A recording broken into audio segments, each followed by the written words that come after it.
Welcome, everyone. Thank you for joining. This is going to be class 3 on an awesome class that we began learning the other week, all about the story, discussing the higher rectification of this person who sinned and needed help, and was able to. Now, this is part 3 of a deep class of a lot of mysticism.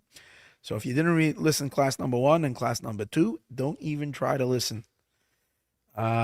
Because it's going to be just a whole bunch of information that is going to crash your mind. So don't bother listening, please.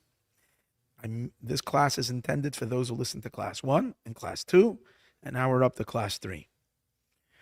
Okay, so we were learning about a story about the sages of the Zohar. It's a kabbalistic interpretation by Rabbi Levi Yitzchak, father of the Lubavitcher Rebbe.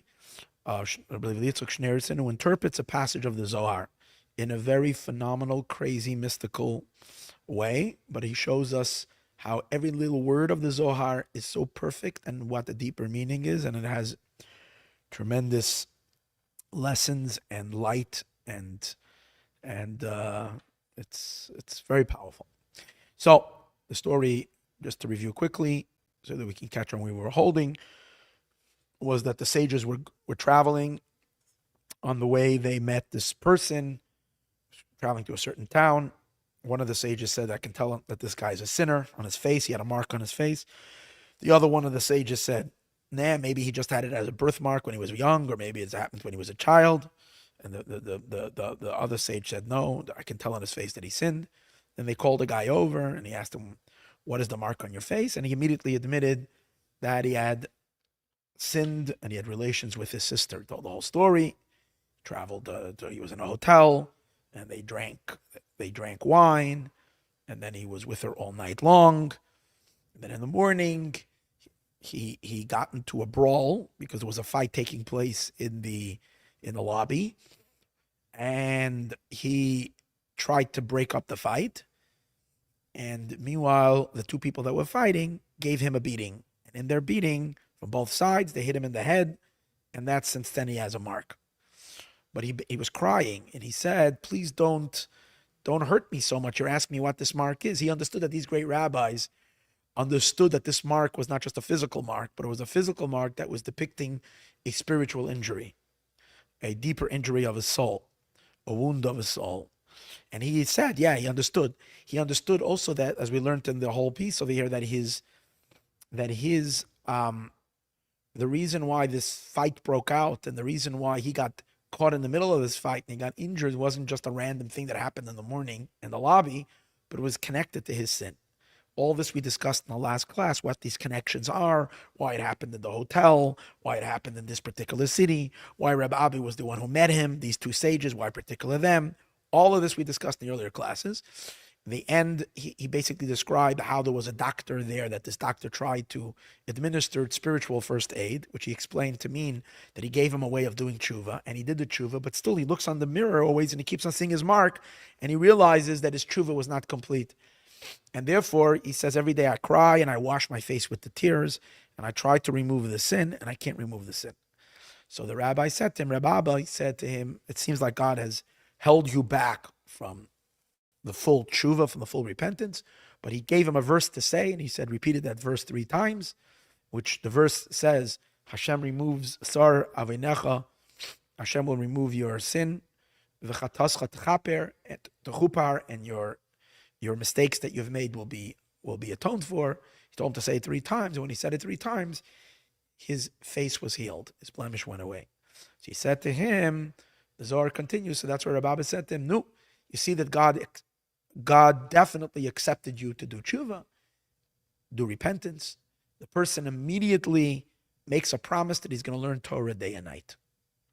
Then Rabbi Abba asks him, what's your name? And the person said to him, my name is Alazar. So Rabbi Abba says, well, the name itself that you have is helping you, assisted you, because the name Alazar stands for Kael Ozer, the God who assists. So God is assisting you and helped you do this, helped you meet me so that I can lift you up and do the right tshuva, and so on and so forth. And then he blesses him. That's the general story. He asked a whole bunch of questions, and he explained all of it in the earlier classes.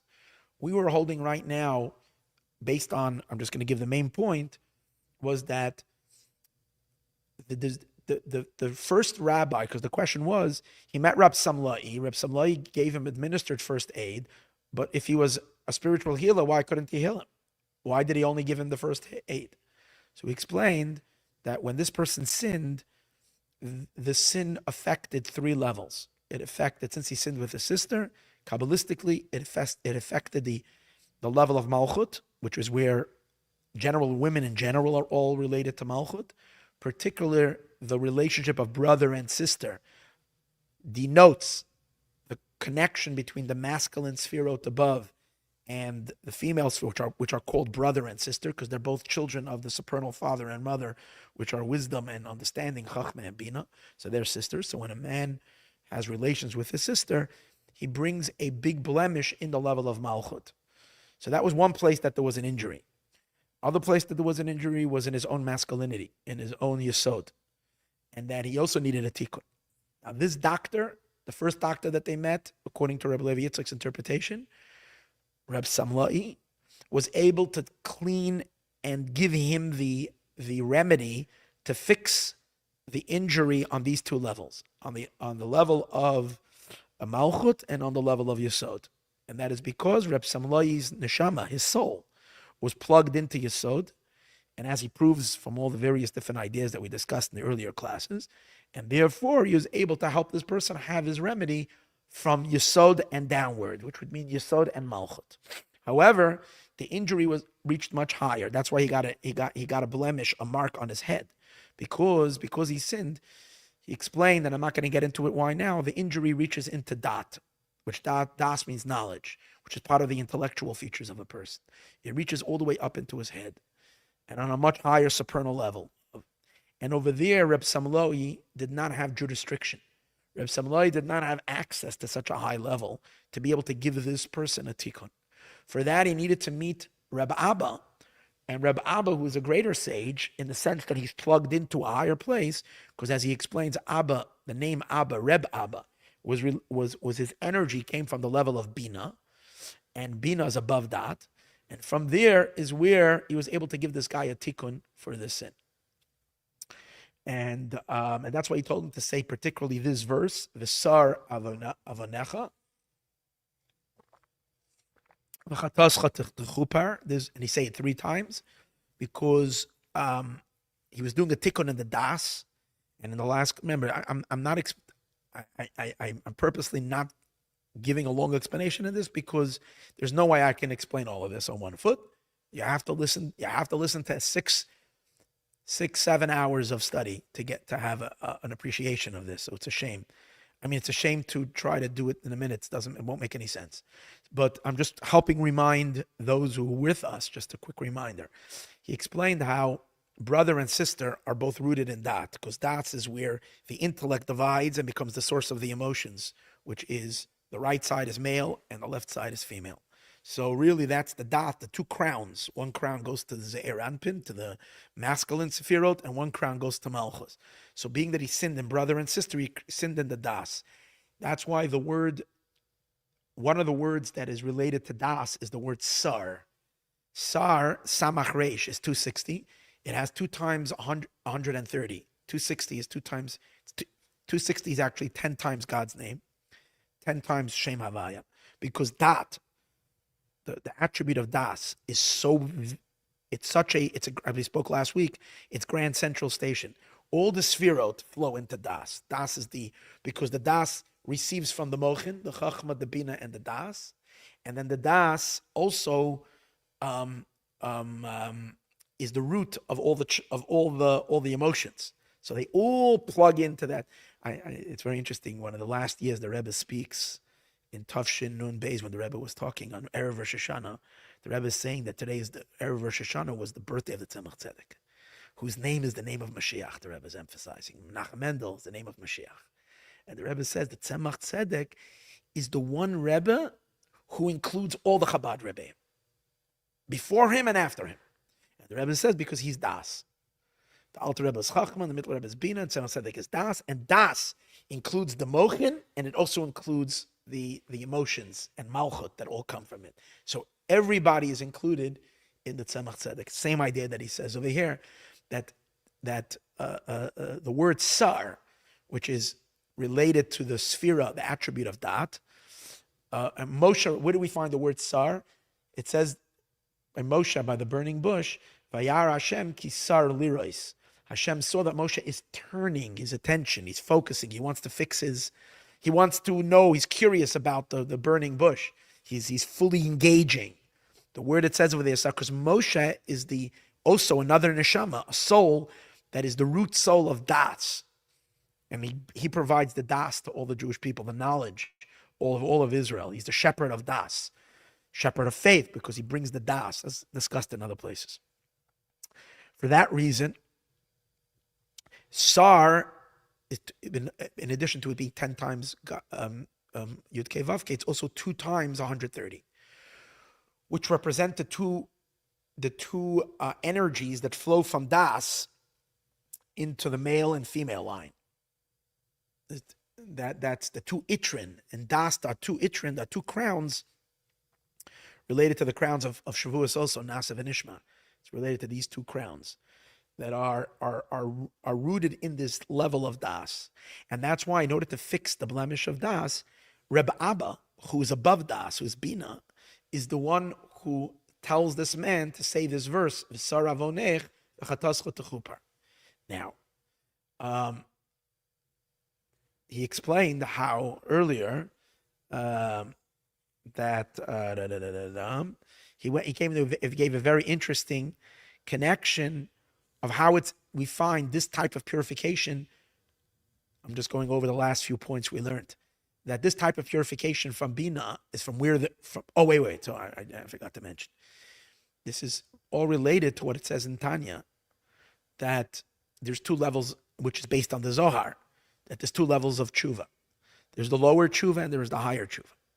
The lower tshuva, the lower repentance, is one that affects the malchut. And basically what it means in our own life, it means that we repair our rebellion with God. When we sin, we rebel against God. So we need to fix that level of rebellion. And by us rebelling, we cause a blemish in God's kingship. So we have to fix that. And that type of tshuva comes with a lot of pain and sorrow and remorse, and it hurts. And that's that type of tshuva, the lower tshuva. And we said the word tshuva means tashuv hay, returning the hay, fixing the malchut, that the malchut should connect to all the other sphirot. But then the higher tshuva, the Zohar says, is tashuv hay, raising up the higher hay, fixing the higher hay, which is the hay of Bina, which the Zohar says that's called tshuva Allah. And you can't do that until you first did the lower tshuva. And that tshuva is not about committing yourself not to sin anymore. That tshuva is about deepening your relationship with God on a much, much deeper level that you've ever had. In other words, becoming really, really deeply intimate with Hashem. Like I mentioned, Shabbos, a beautiful story of the great Hasidic master, the Karzhnitzer Magid, who asked his friend, the Yudah Kaddish, the great saintly Yudah Kaddish, the holy Yid. He's called the Holy Jew. One of the great Hasidic rabbis were called the Holy Jew. You can imagine how holy he was. All the other Hasidic rabbis called him the Holy Jew. Anyways, they asked him, he said, Heilige Yid, he was once, he says, why do I feel so much spiritual enlightenment on the second day of holiday? Which we know the second day of holiday is only rabbinic, and it's only in exile. Biblically, you only have 1 day of holiday. Holiday is only 1 day. Second day is only because they were far away and they didn't know which day was the Yom Tov, and they made Yom Tov Shishagos. And he says, I feel much more divine light on the second day than on the first day. So he said to him, when a husband and wife get into a fight, and then they repair the fight, they apologize, and they make amends.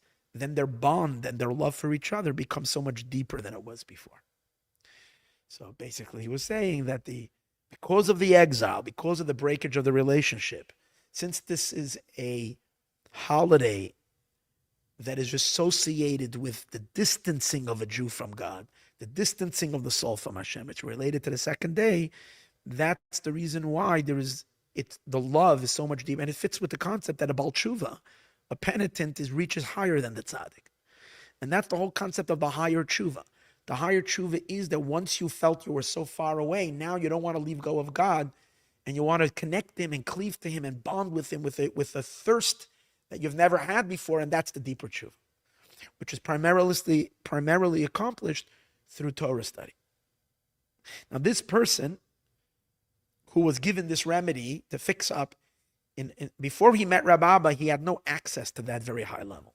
Sometimes the soul is blocked. You can't just, we're given in Tanya and ways to do it, but it has a lot of times to do with special zechut, that you have a merit that you can attain that. Not always can you attain that. It's like the soul has to feel it. You have to feel that closeness, and you have to feel that suction,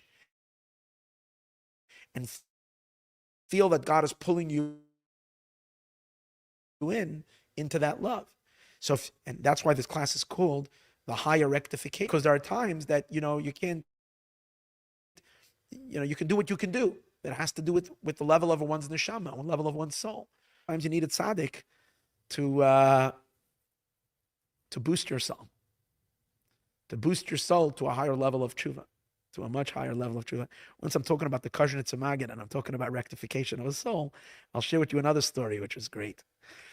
So the story goes that the Hasidim once heard the Kazhnitz Magid. I'm fascinated with him just because he deserves to be fascinated by. His name was Rabbi Yisrael of Kazhnitz. He was one of the great Hasidic masters in the time of the Alter Rebbe.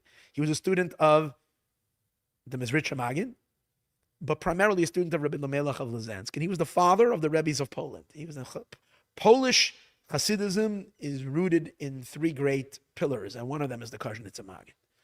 So in any case, fascinating tzaddik, and I'm reading about him. So there's a story that's told that one time, Friday night, he sang a special song for, I told one story on Shabbos about a song that he sang, but this is another story about the song that he sang, is that for the Chadodi, he sang a song that no one knew.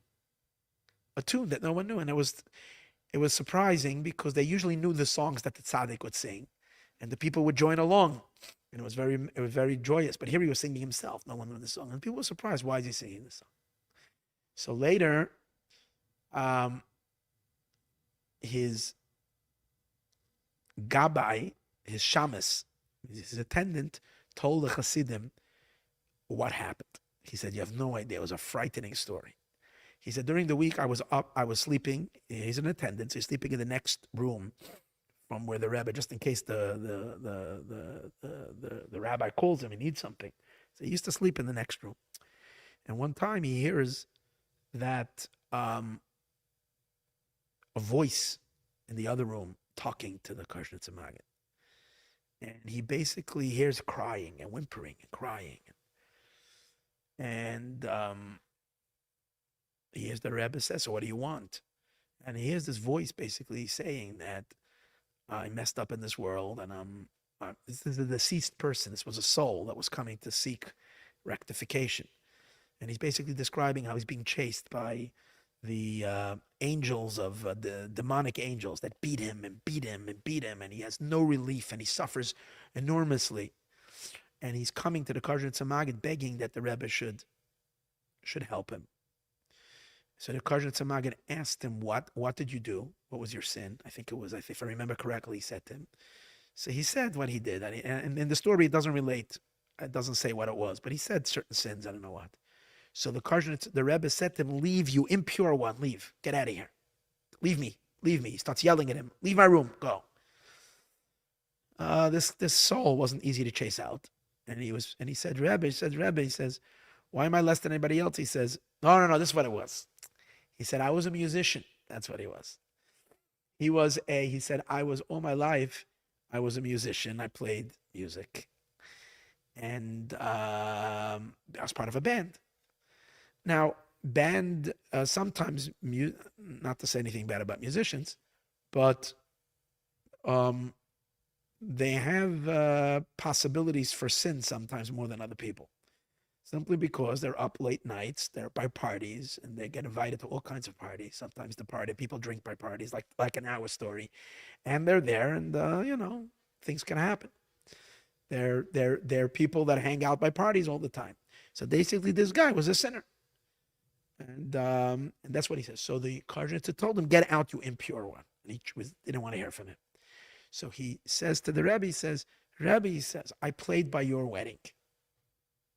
I played by your wedding. And therefore, please give me a tikkun. And the Karjnitzer didn't want to hear from him. He says, Rebbe, but I played by your wedding, so why am I worse than all the other souls who get a tikkun? And me, you don't want to give a tikkun, and I brought you joy at your wedding. And this is all he's listening from the other room. He hears this conversation. So the Rebbe, the Karjnitzer says to the soul, he says, you know what I can do for you? He says, if you can sing to me now the song you sang when I was going to the chuppah, if you can sing the song that you sang when I was going to the chuppah, I will sing that song this Shabbos by Lekutei, and when I will sing that song by Lekutei, I will elevate your soul. Because one of the things this soul said to him was, Rebbe, thousands of souls are elevated in your prayers. When you pray, thousands of souls why should I be worse than anybody else?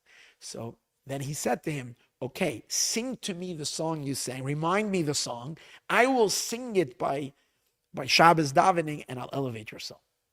So the soul starts singing the song.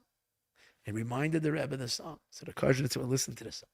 So then he says, okay, now you can go. He says, Rebbe, go. He says, yeah, go wherever, and don't worry, wait till Friday night, and I'll elevate you. He says, Rebbe, I can't leave. He says, they're going to beat me as soon as I leave. He says, I ran it. Somehow I got into the house. In your house, they have no permission to come into.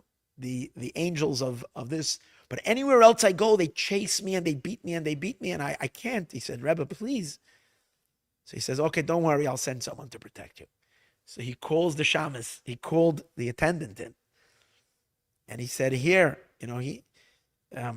go along with him to the cemetery or to the back of the city, and you be his accompaniment. You be his watchman."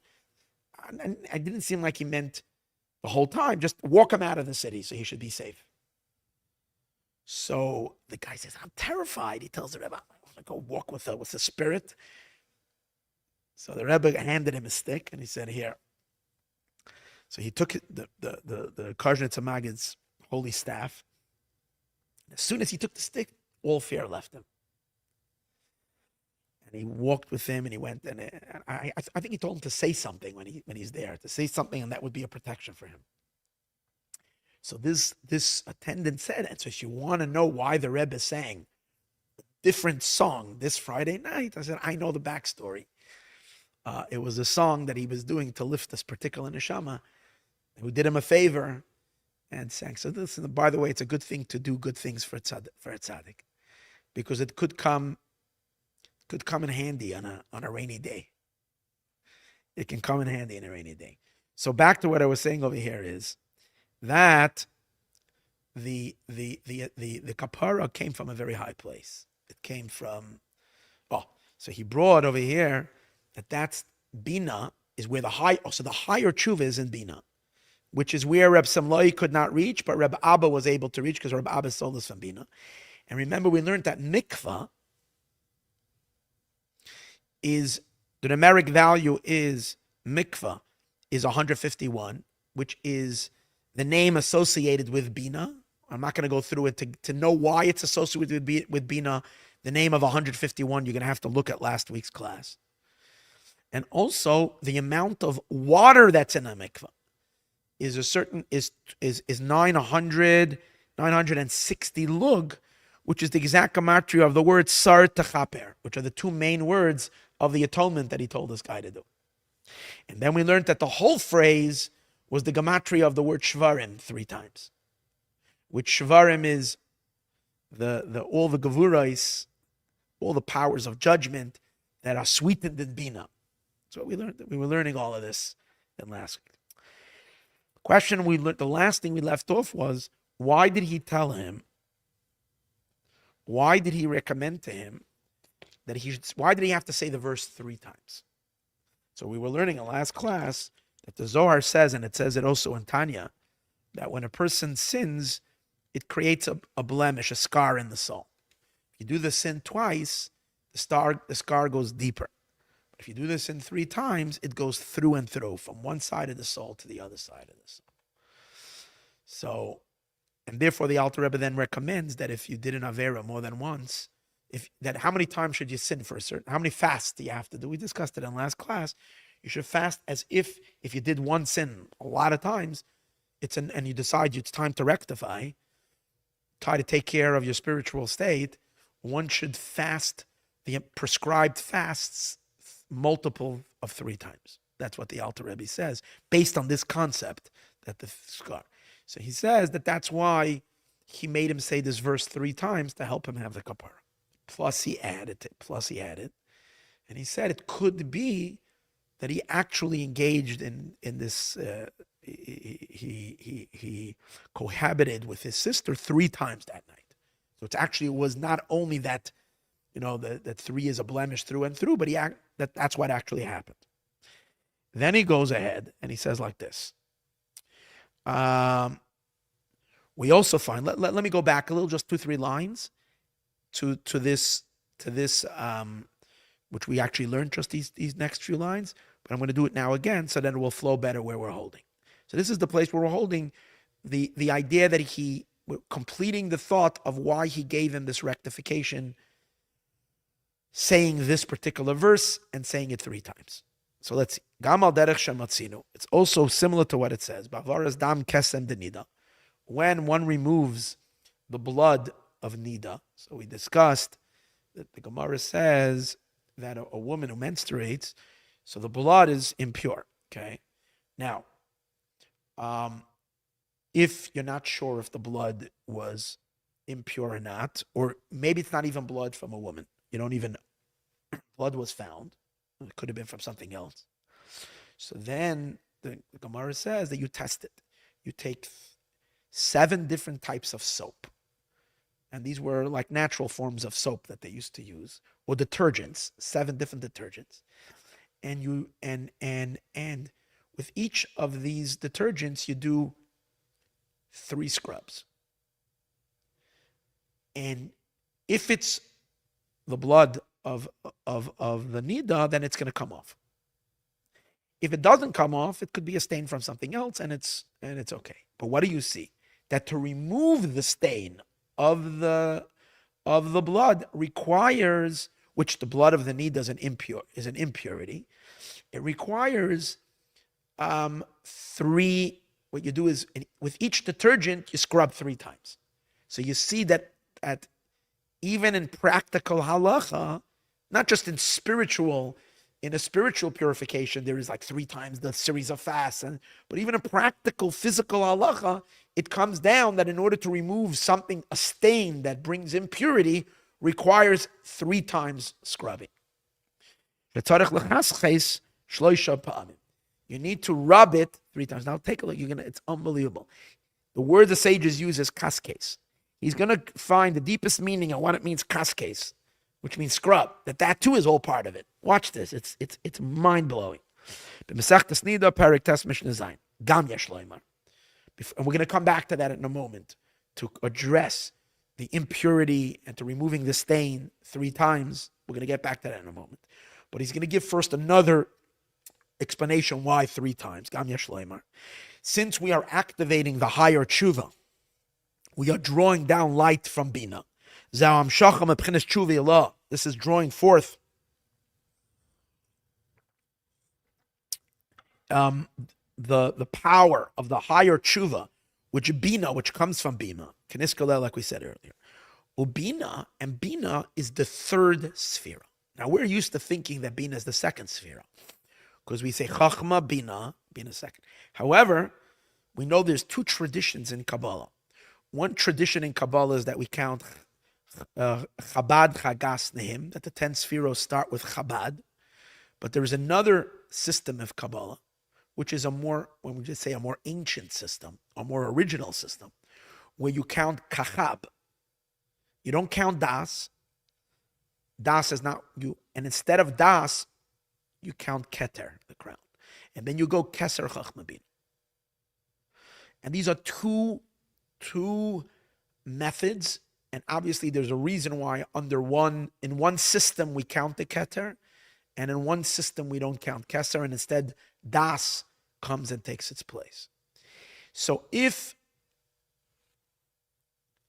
we don't count keser, we start with chachma, then Bina is the second sphere. But if we do count keser, then Bina is the third sphere. Now, and so it's the Bina whose sphere is ashlishis, milmaylo lamata, from up down.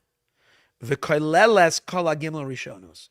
We know that Bina includes within her all the three above ones. In other words, Bina doesn't just have Bina, but Bina contains within it Chachma, because Bina is the wife of Chachma. Not only that, but even the Keser, even the crown, shines in Bina. It's connected to Sfiras HaOmer. Because we know Sfiras HaOmer, we count 49 days, which are the 7 emotions. And the 50th day is Bina. Bina is above the 7 emotions, the mother. But we know that on the 50th day, what is revealed? The Torah, which is Keter, the crown. So you see that Bina, once you open your up to Bina, then you're scot-free. You can rise all the way up into Keser, into the Ein Sof. Bina is a major barrier. We're learning that also in the other Maimer, the Mashiach Maimer. They're crossing through the barrier of Bina. You're open all the way up to the Ein Sof. Because everything dwells in Bina. Comes out that Bina, therefore, is associated for 2 reasons with 3. It's the third. See, 3 can mean 2 things. 3 can mean the third, or 3 can mean 3. 1, 2, 3. Depends how I say. If I say the third, I mean only the third. If I say 3, then I mean 1, 2, 3. So he says both meanings over here in Bina. Bina is the third, but Bina is also, since it includes the other 2, it has all 3. And that's really where atonement is coming from. It's not just coming from the Bina, as we're still going to see soon. The Bina is the vessel that has within it the infinite light, has Chachma light and even Keter light, from where all atonement comes from. And that's the reason why he tells him to say it 3 times, because Bina is the third sphera, and it could be that the 3 times saying it is once for Bina, once for Chachma, and once for Keter. And that's completing this rectification. Now, he says, look in Eitz Chaim. This is where we were holding. Shara Makifim, Seif Perik Beis. Look at the end of the 2nd chapter of Eitz Chaim. In the portal of encompassing energies called Makifim. Behinyan Reishis Agez. Look at the mitzvah of Reishis Agez. What is that? One of the gifts you have to give to the Kohen. There's 24 different gifts that one is obligated to give to a Kohen. From every aspect of a person's produce and productivity, there is a certain donation that goes to the Kohen. So from your grains, from your oils, even if you make challah, you have to bring to the Kohen. And first, the challah used to go to the Kohen. One of the things you give for the Kohen is Reishis Hagez. What does that mean? The first shared wool. If you have your animals that have the wool, it's that each year had its crop. So when you're doing a sharing, you would take the wool and you would bring it to the Kohen, and the Kohen can have clothing from. See, the priests were not working. The priests were devoted towards spiritual pursuits. So for all the people would bring them clothing, food, and all those things, and that's how they supported themselves. It's a mitzvah. But we also know that there's every mitzvah in the physical world contains within itself deep Kabbalistic mystical secrets. So on the mitzvah of Reishis HaGez, Gez is spelled Gimel. Gez generally means it's made up of two letters, Gimel Zayin, which Gimel Zayin which means sharing is called Geziza. To share an animal is called Gozes. One of the malachas of Shabbos, one of the forbidden works of Shabbos is Gozes, which is to share. So Gez is the first of the sharing. In Hebrew, it's made up of two letters, Gimel Zayin. So the Eitz Chaim, the Arizal, says that this is an indication of the third makif. That means, what does that mean? In addition to the sfirot, each of the sfirot being or pnimi, internal lights, every sphera has an or, a light that goes into a vessel. There's also makifim to each sphera. Each sphera also has makif energies, encompassing energies. For example, you might be familiar with the concept that in the sukkah are the makifim of Bina. The light of a sukkah is not just Bina. It's the makif light of Bina. It's even higher than Bina, the encompassing lights of Bina. It's called makifim de Bina, are the sukkah. It's related to the idea that Chabad has a minhag not to sleep in the sukkah. It's related to this idea because of the makifim of Bina, which is a very high level. In any case, so the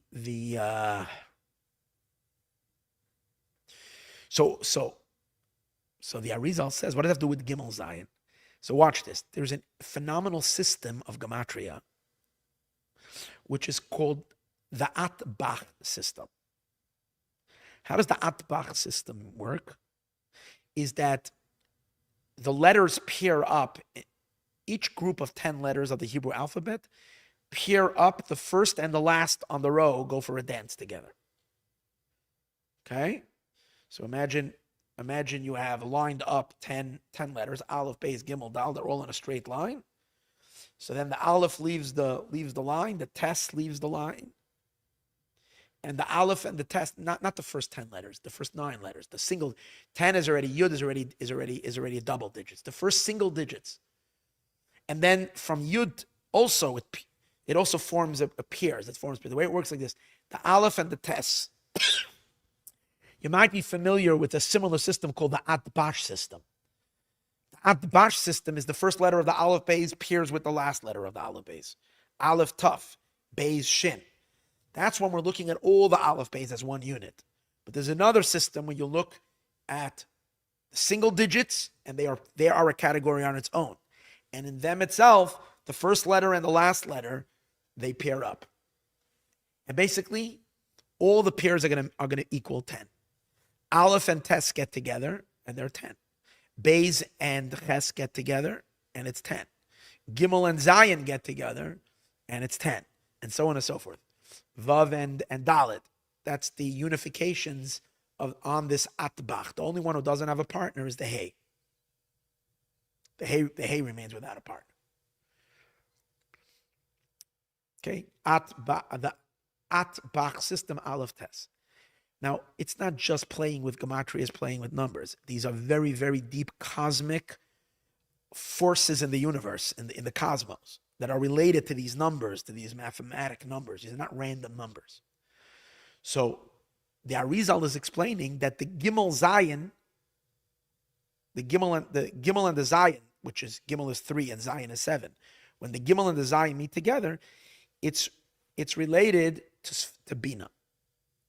And when you see anywhere in Kabbalah that they do a gematria associated with Gimel and Zayin, then you know that that's the code for Bina. It's the code name for Bina. One of the aspects of Bina. There's so many aspects of Bina, but the gaze, the Gimel Zayin, why? And he says like this: the Aleph Tes bond. The Aleph Tes is a symbol of Keser, relates to Keser. Beis Ches is Chachma. Gimel Zayin is Bina. Why? I think it's a very interesting system over there. And we're not talking about the Or Pnimi. We're not talking about the internal light. We're talking about the Makif light. He says in it, again, I don't know, I didn't understand it, and I don't know what the Arizal was talking about, and if I would have sat and studied it for a while, maybe I would have understood it, maybe not. But from the little I literally glanced, the Arizal's something saying like this, that in Keser, the makiv of Keser is the Aleph, and the 9 sphere, and it's encompassing 9, it's surrounding, the makiv is surrounding 9 other spheres from Chachma and down. Remember, this system, we're going with the system that Keter is part of the 10 sphere. So in that sense, the Aleph in the At system, the Aleph is the Keser, and the Tes the Aleph is 1 and it's separated from the Tes because all 9 are within the circle that the Aleph is surrounding. You know, a circle surrounds everything equally, everything that's in the circle. So since the makif of Keser is a circle, and everything that's in it are all the spherot that are going to come later, they're all enveloped in this sphere, in this circle. So the Aleph represents the Keser, and the Tes represents all the spherot, all the lower spherot that are inside Keser. Then there is a lower circle. What's the next makif?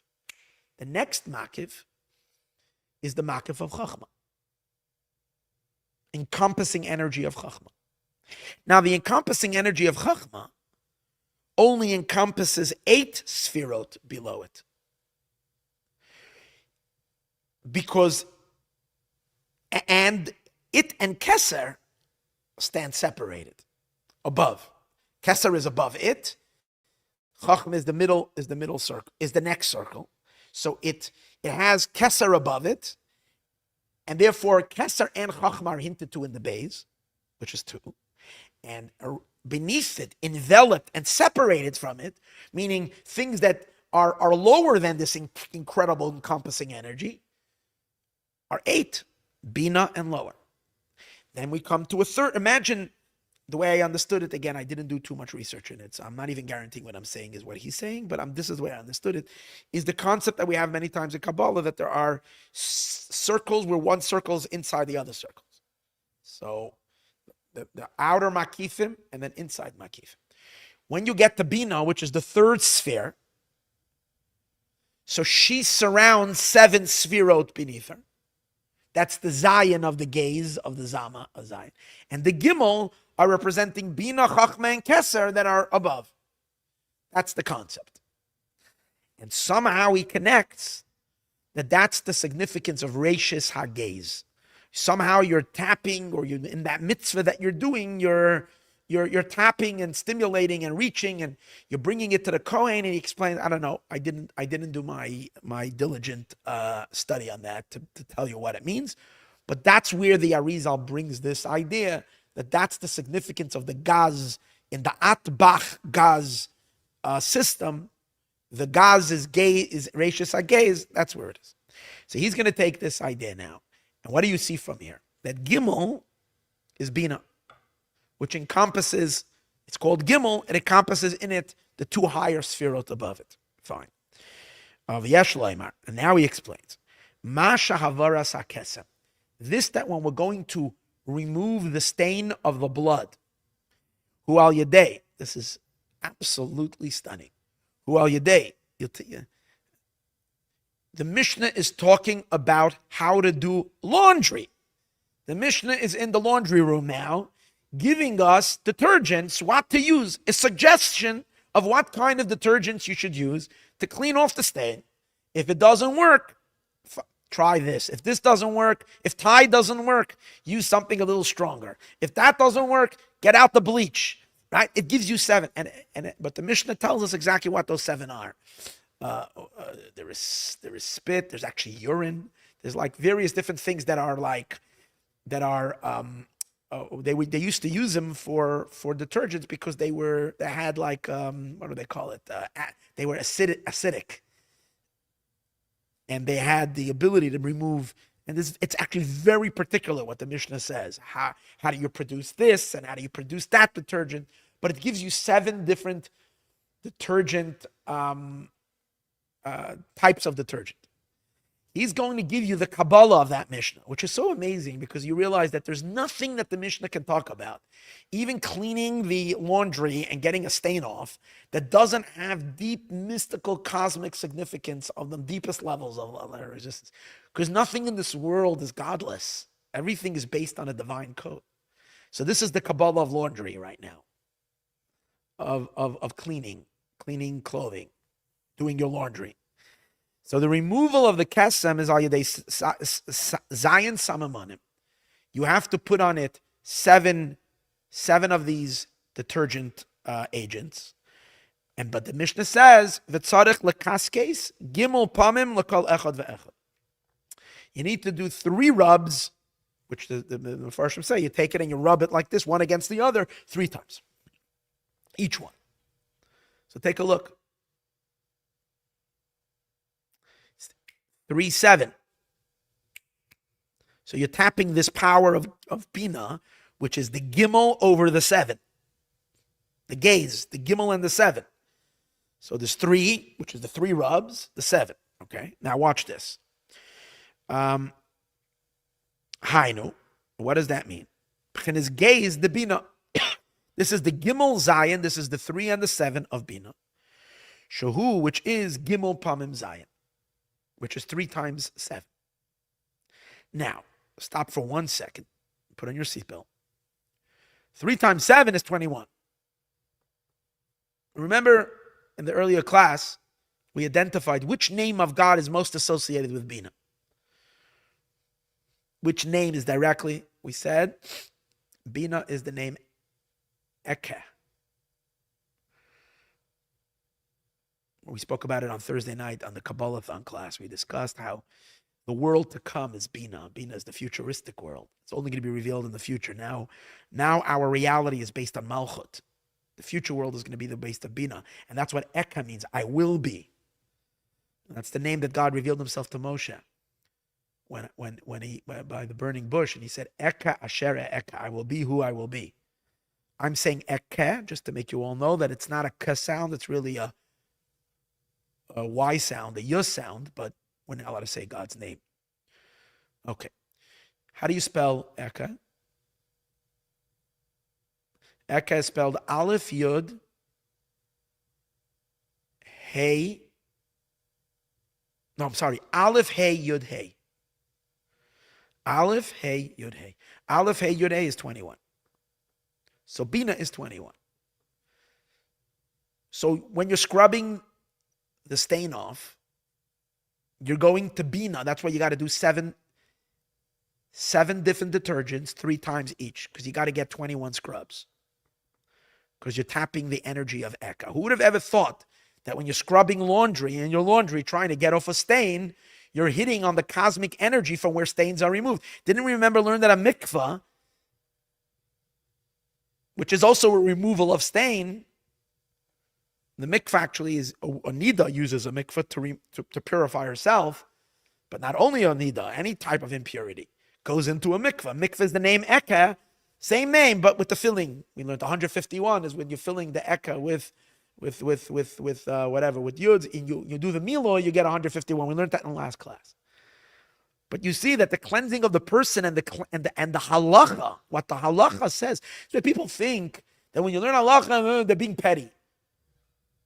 There's no pettiness over here. You're not tapping the energy. You want to do it your way, do it your way.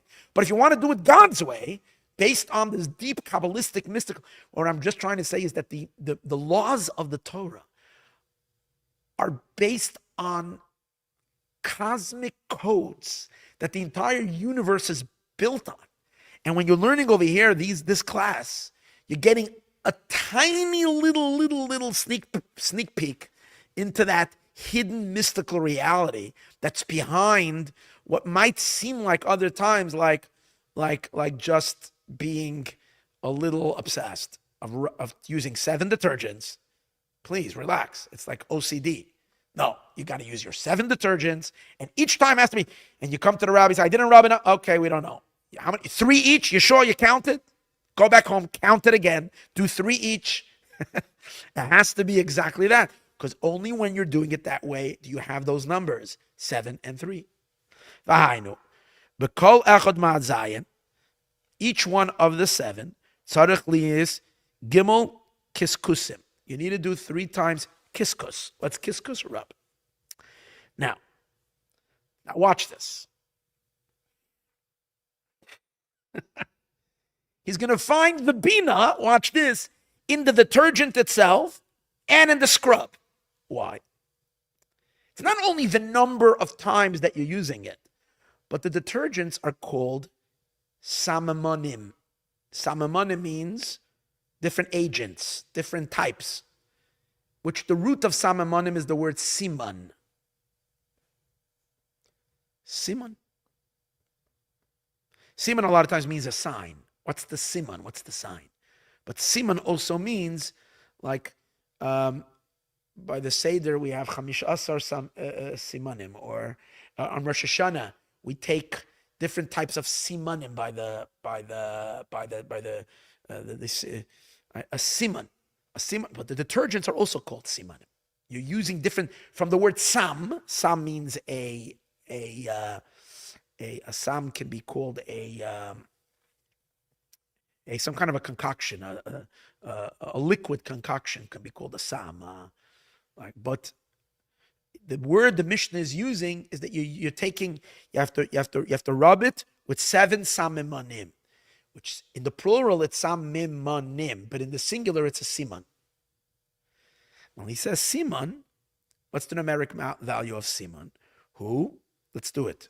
Samach yud samach is 60. Yud is 10 is 70. 70 plus mem is 40, so it's 110. Nun is 160. Siman is gematria 160. Okay. So what does it have? What does that mean? Well, hukuf samach aleph the bina. It's 161 of bina. What does that mean? Which name of God is associated with bina? What did we learn earlier? Eke. Let's fill the eke. Let's fill the letters of the eke. Now we said mikvah, which is 151, is eke. But now we're getting 161. That's because, remember, you can always fill it with a hey or you can fill it with a yud. And that will be the difference. When you're filling the bina with a hey, the name eke with a hey, you get 151, and that's the gematria of mikvah, the exact gematria of mikvah. But when you're filling that very same letters of eke, when you're filling it with a yud, then you end up with 10 extra, so it becomes 161. Let's make sure we don't want to, you don't want to think I'm cheating on you here. So let's go. Aleph. Let's write it out. Aleph. Eke spelled Aleph Yud Aleph Hey Yud Hey. So Aleph is 111 with the Miloy. Aleph Lamed Pei is 111. Hey is 15. Hey Yud is 15. Because we're filling the Heys with a Yud. And you have 2 Yud, so 2 times 15. So it's 30. 30 plus 111 is 141. Then you have Yud. And Yud itself is 20 because Yud Vav Dalet is 20. So it's 161. How much is Siman? How much is Siman? What's the gematria of Siman? 160. 160 is the same like 161 because we always know in gematria we can always add the colon. So we're told that we take these detergents. Detergent over here in Hebrew, the word that the Mishnah is using is Siman. Now we take 7 detergents because remember we said Bina is the Gimel over this. It's 3 over 7. That's what Gimel, that's what it is. So you're using them. And what are you doing? You're scrubbing 3 times with each detergent. What's the word for scrubbing? Kaskes. Kaskes is the same numeric value like Siman, 160. So when the Mishnah says you got to do kiskus, the Mishnah could have found a different word. The Mishnah says, no, you use kiskus, like couscous, right? And how do you spell kaskus? Chaf samach, chaf samach. So it's 80 and 80. How much? Because chaf is 20 and samach is 60. Chaf samach twice is 160. It's again Bina. So you're taking 7 detergents, which are 7 simanim, which are Bina, and you're rubbing, and you're doing kiskus, which is Bina, and you're doing it 21 times, which is Eke, which is 21, which is the name of Bina, which is Eke. And this is all to remove a stain, because that's where does the higher tshuva come from? Removing all stains. Where does the higher? From Bina. So here's your kabbalah of laundry. Removing stains. So next time you're going into the laundry room, I'm sure you'll go to the mikveh first. You'll put on a gartel. You'll wash your hands. Now, if you think this is joking, this is the way we're going to be doing everything after Mashiach arrives. We're going to know, we're going to be super Kabbalists. We're going to know all of this. We're going to see it. You're going to see the laundry room with its godly content. This is the way we're going to see reality. We're going to see its hidden godly content. And we're going to realize that there's nothing random. It's just when we do it the Torah way, then we realize that we're really then you know you're getting instructions of how to do it the godly way. This is so crazy. All right. And kiskus, gematria simon. Ubesachakal. And altogether, yesh chaf aleph kiskus. And there's 21.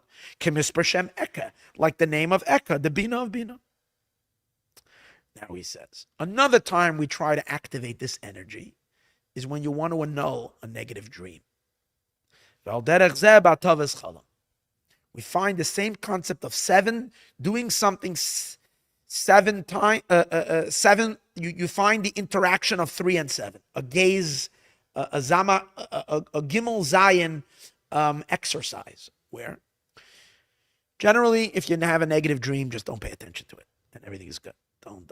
But if a person finds themselves very perturbed by a dream that they have, there is a certain order that the sages gave us that you can annul the negative energies that might have you felt that they're being shown something of darkness that's, God forbid, threatening a person's well-being.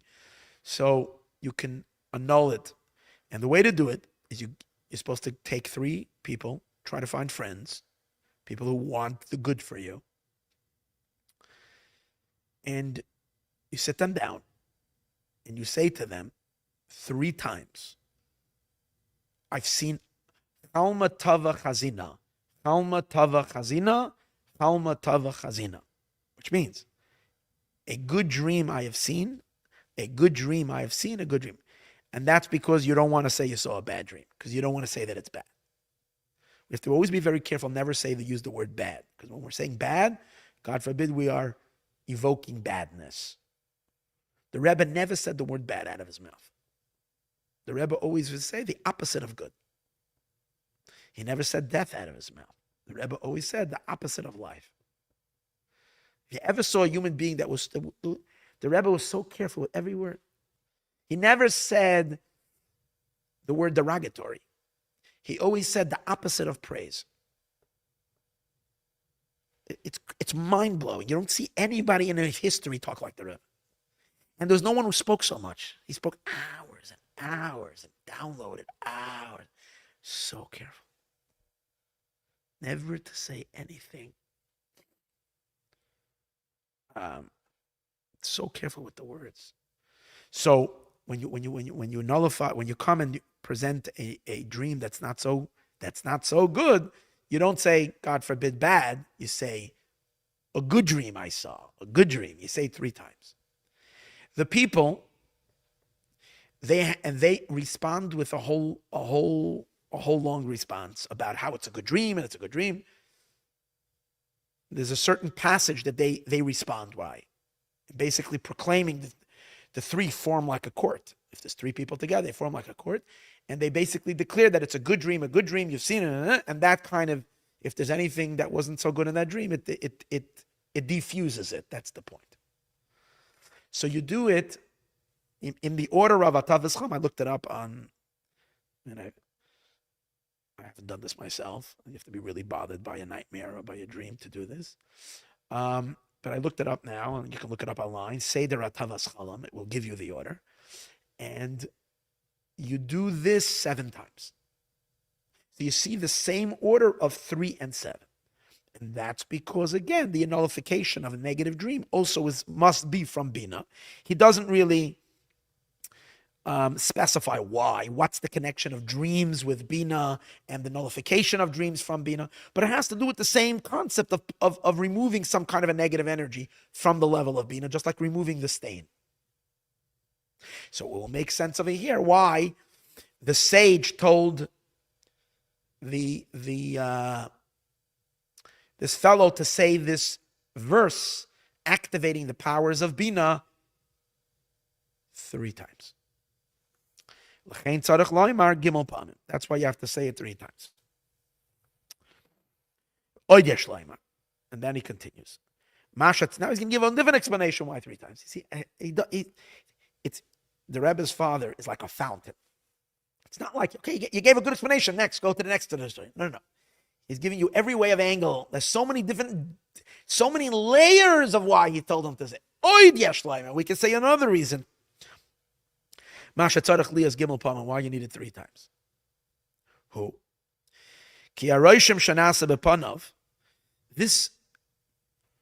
This mark that happened on the person's face, because he had cohabited with his sister, upagam bedas, and he blemished in his das. In a yesh gimel bechinois das. There are three levels in das. In other words, like this. The first explanation of why you needed to do it 3 times has to do with the power that is rectifying. The medicine that is giving him, is a medicine that the potent medicine is related to Bina, which Bina is number 3 and has the 3. And in order that, his explanation now is because the blemish was in 3 places. Even though we're not the blemish of 3 places that we discussed earlier, in Malchut, in Yesod, and in Dat. No, because the other 2 blemishes have been taken care of already. We're talking about the 3rd blemish, the highest place that was affected, which is the Das. In the Das itself, there are 3 levels. And therefore, it needed to be fixed in all 3 elements of Das. And he's going to show that a forbidden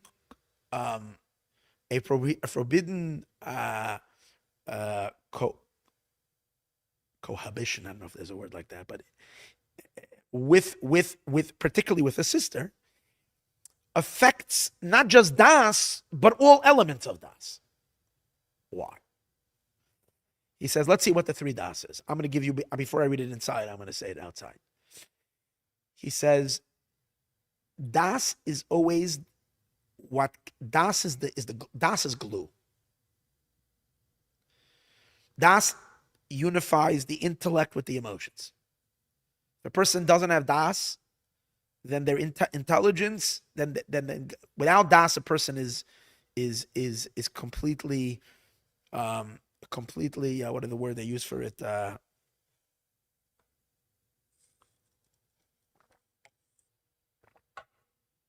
a fancy psychological word that my son-in-law, Rabbi Zirkin, always uses.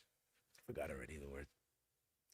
It's like where there is a separation, the dichotomy, but it doesn't use the dichotomy, where there is a disconnect between the intelligence and the emotion. And what's the word that people use? I forgot. Any case.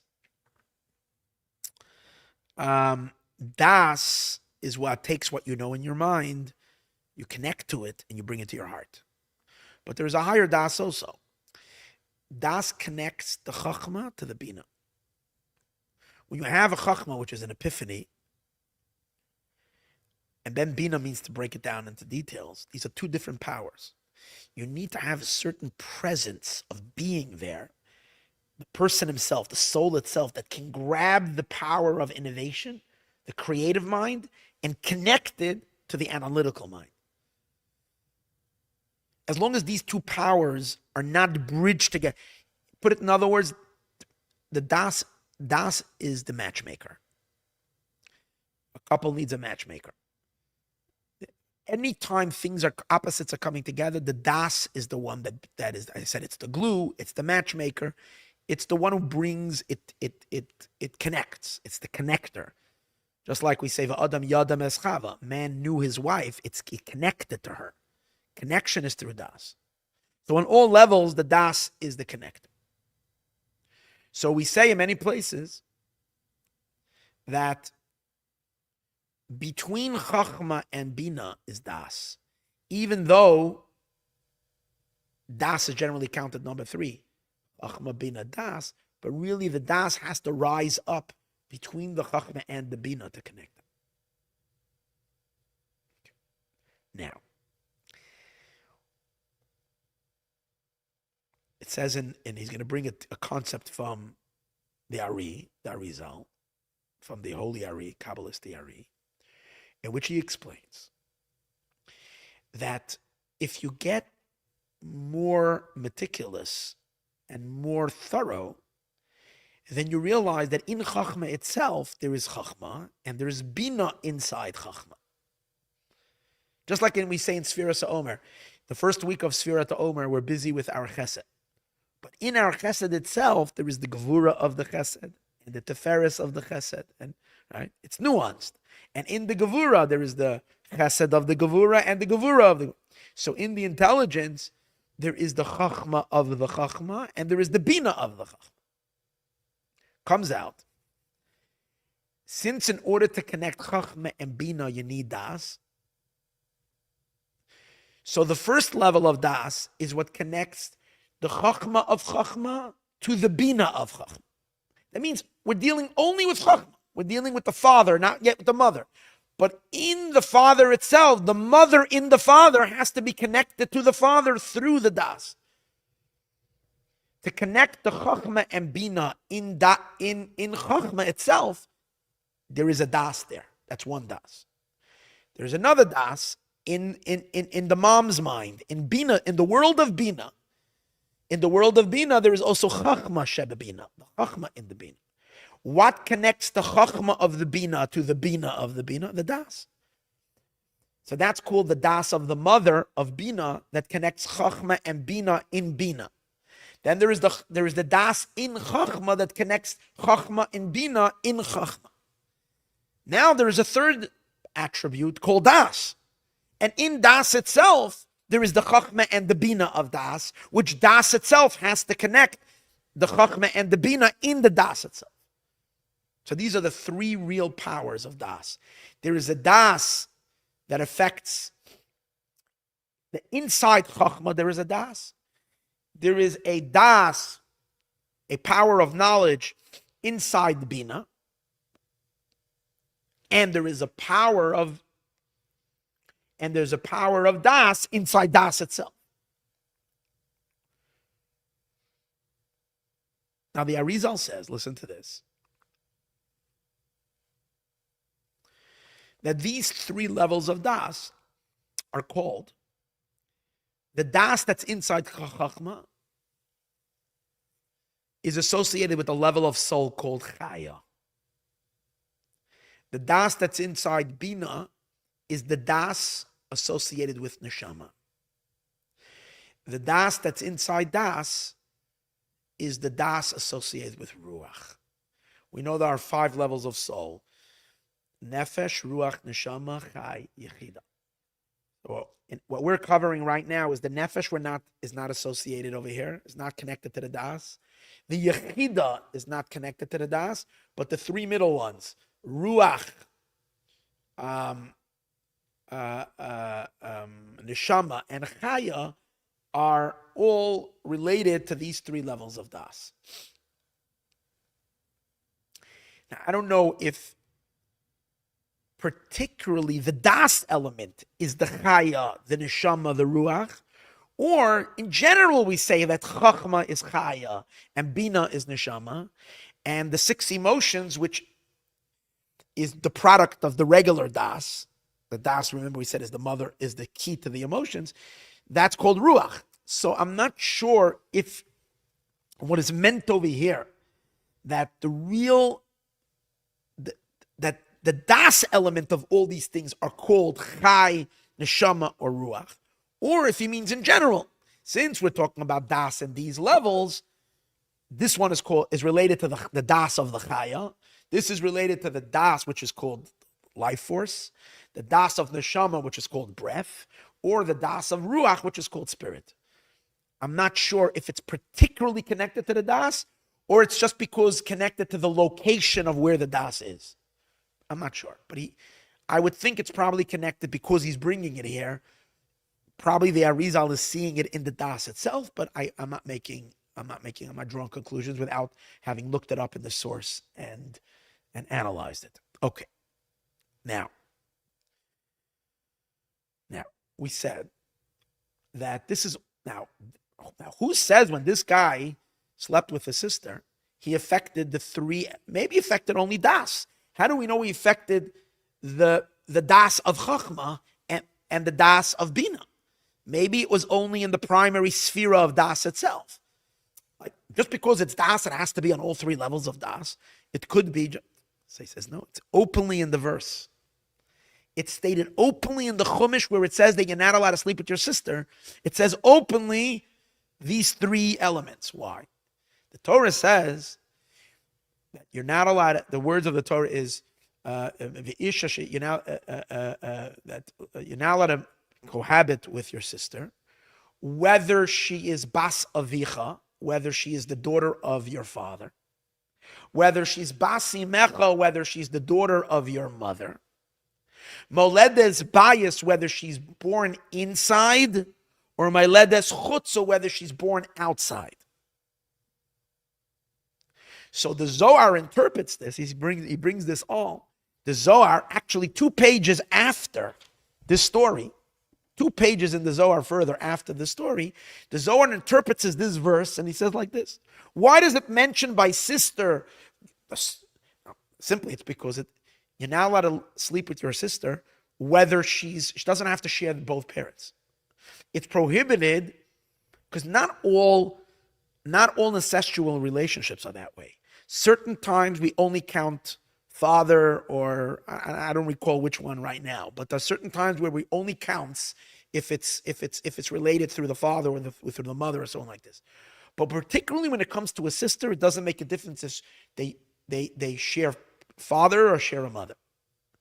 That's one. Now, what does it mean? The end of the verse. I'm just going to explain. Moledes bias, whether she's born inside. Moledes chutz, whether she's born outside. So, halachically, what does it mean?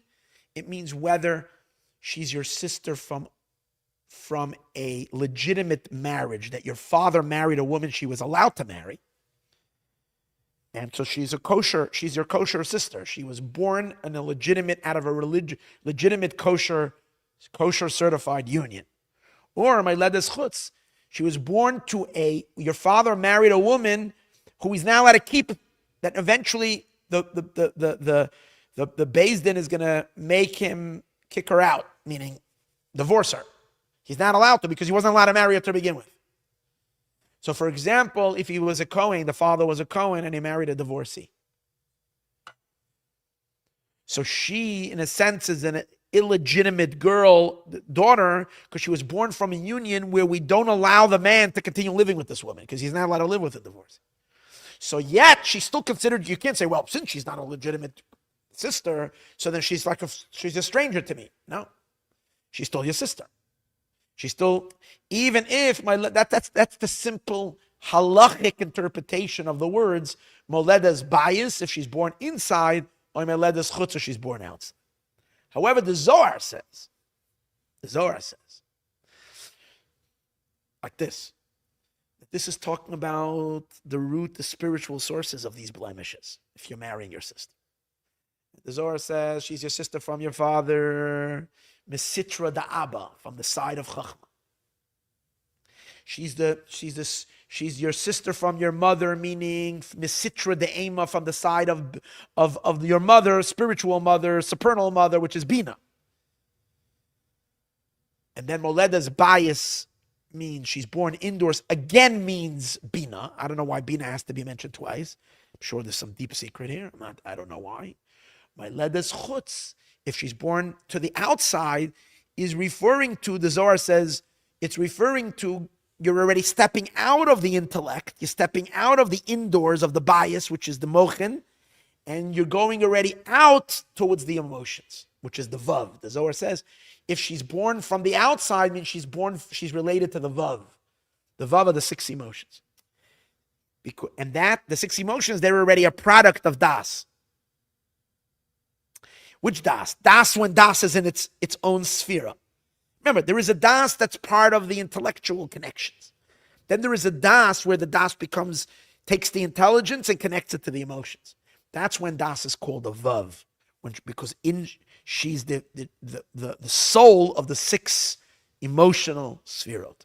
So the Zohar particularly says that when the verse says that you're not allowed to cohabit with your sister, it's indicating 3 that it blemishes in father, in mother, and in the vav, in the das. Comes out that this blemish that this guy had in the blemishing with his sister specifically is hitting all the notes of das. The das where das is a sphera onto its own. The das where das is part of the father, and das where das is part of the mother. And that's the reason why this person needed tikkun on all 3 levels of das. So he needed to say the verse 3 times so he can fix his tikkun on the levels of das. Das over here, das in the father, das in the mother, and das as das is outside from the intelligence. Emotions in general call the outside of the person.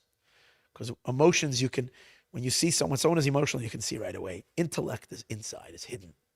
So inside is intelligence, outside is emotions, and that means moledes chutz if she's born from the das, from the outside. Okay, so now let's read it inside. This is kind of the idea that he's explaining, the Kabbalistic idea that he's explaining over here. We can say the blemish that happened in his face because he cohabited with his sister, and he blemished the das. There's 3 levels of das. The das that machriya means resolves between chachma and bina of Abba. That means the chachma and the bina, and it applies to chachma in father, and that's called, I told you earlier, b'chinas chaya. That das is called the high level of soul called chaya. Beis, the second das, Beis das hamachriya, the das that is unifying bein chachma u bina de'ema, between the chachma and the bina of the mother of bina, which is b'chinas neshama, which, as we said earlier, chaya is the next level called neshama. Gimel das hamachriya, the das that is machriya bein chachma u bina, the das atzmai, between the chachma and the bina of das itself. Das is its own unit, and it has its own chachma and bina, and over there it has b'chinas ruach, and that's called a ruach. Like it says in Eitz Chaim. First of all, you see that the Rebbe's father had the entire Eitz Chaim, the Arizal, on his fingertips. Like in memory, you can see there's no way one can and it's to memorize the Kizvei Arizal is wild. It's like because in every little passage, it's a ton of information with gematria. Like it's like you can see that he literally had it on his fingertips. So look over there, Chesed Gura Klal Yodalet Ayin Sham portal and the general Yodalet. Look over there where he explains this idea of the 3 dasim that there are. And when this guy cohabited with his sister, Shua Pagam Bedas, which is the Pagam in the Das, Pagam, he caused the blemish, Bechol HaGimel B'chines the Das Elu, Halolo. In all 3 levels of this Das, Kiare, why? Ha'achais, the sister, who Basavicha. Now it's possible, by the way, that in his particular case, she was his sister both from the father and from the mother. So he's saying just even since the Torah mentions by sister, father, mother, this, so spiritually it's always that way. But it's possible that she was his full sister on all ends. But in any case, because the Torah specifies particularly Basavicha, the daughter of the father, Mesitra the Abba, from the side of Chachma. Basi Mecha, or the daughter of your mother, Mesitra de Ema, the Zohar says from the side, from the direction of Bina, of the mother. My ledas, bias, if she's born inside, Mesitra de Ema, which means the side of the mother, which again, I said it repeats mother twice for whatever reason.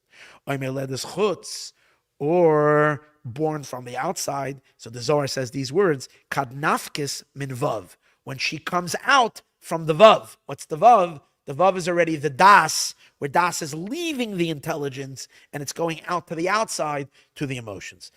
Like it says, B'Zohar Kadosh Pashas Acharei, like it says in Zohar Pashas Acharei, Daf Ayin Ches Amid Aleph, which is just 2 pages after the story of the Zohar over here. V'apirish hazeh, and it's interesting, the Rebbe's father notes that explanation in that verse, you know who the one who says that these 3 interpretations, where the pagam and the sister is, where the blemish is, who is the author of that teaching of the Zohar? Reb Abba. So Reb Abba is pretty familiar with the blemish that has to do with the sister. He's the one who actually explains that verse, that this means father, because there's another interpretation of the Zohar. The Zohar gives 2 opinions of what that verse means. Reb Abba is the one who gives the second opinion, and he is the one who says that according to him, it's these 3 levels of das. So it fits very well with the story over here that Reb Abba tells him to do it 3 times, because Reb Abba is of the opinion that it's the 3 levels of das that are all impacted through this union. It's Reb Abba, the same sage who's from Bina, who knows, Vav, who das tachtoin. Vav is the lower das. Shu das the Ze'er Anpin, which is the das of Ze'er Anpin, which is the 3rd level of das. Im Kain comes out. Kishazina ba'chaisai, when this guy slept with his sister. Pagam, he affected. B'chol ha'gimel b'chinas das alelu. In all these 3 levels of das. U'mezen na'asa reishim b'panav. And that's what caused him to have a blemish in his face. Therefore, it doesn't help if he just does it 1 time. He'll have to do it 3 times. Gimel pamim visar. He has to say the verse 3 times. In order to remove the blemish, which that blemish came about because he blemished in all these 3 levels of das. Now he's going to connect it to these 3 levels of das. He's going to connect it to an interesting pasuk. Interesting verse. There's a verse in Ezekiel where it says, when God says to the Jewish people, how I found you in Egypt. And when I found you, God says you were like a little baby just born who didn't even have its umbilical cord cut, and you were filthy with blood, your blood of your birth, of like a baby, when the baby comes out of the mother, right away the nurses take the baby and they wash it. So God says, when I met you, the Jewish people, and I took you, were filled, you were covered in whatever, and all these secretions and whatever, and I bathed you, and I washed you, and I cut your umbilical cord, and then I dressed you, and I adorned you with jewelry. And the verse says, "Vatavayi," you came, ba'adei adayim, you came into all the ornaments that I made for you. Means adei adoyim.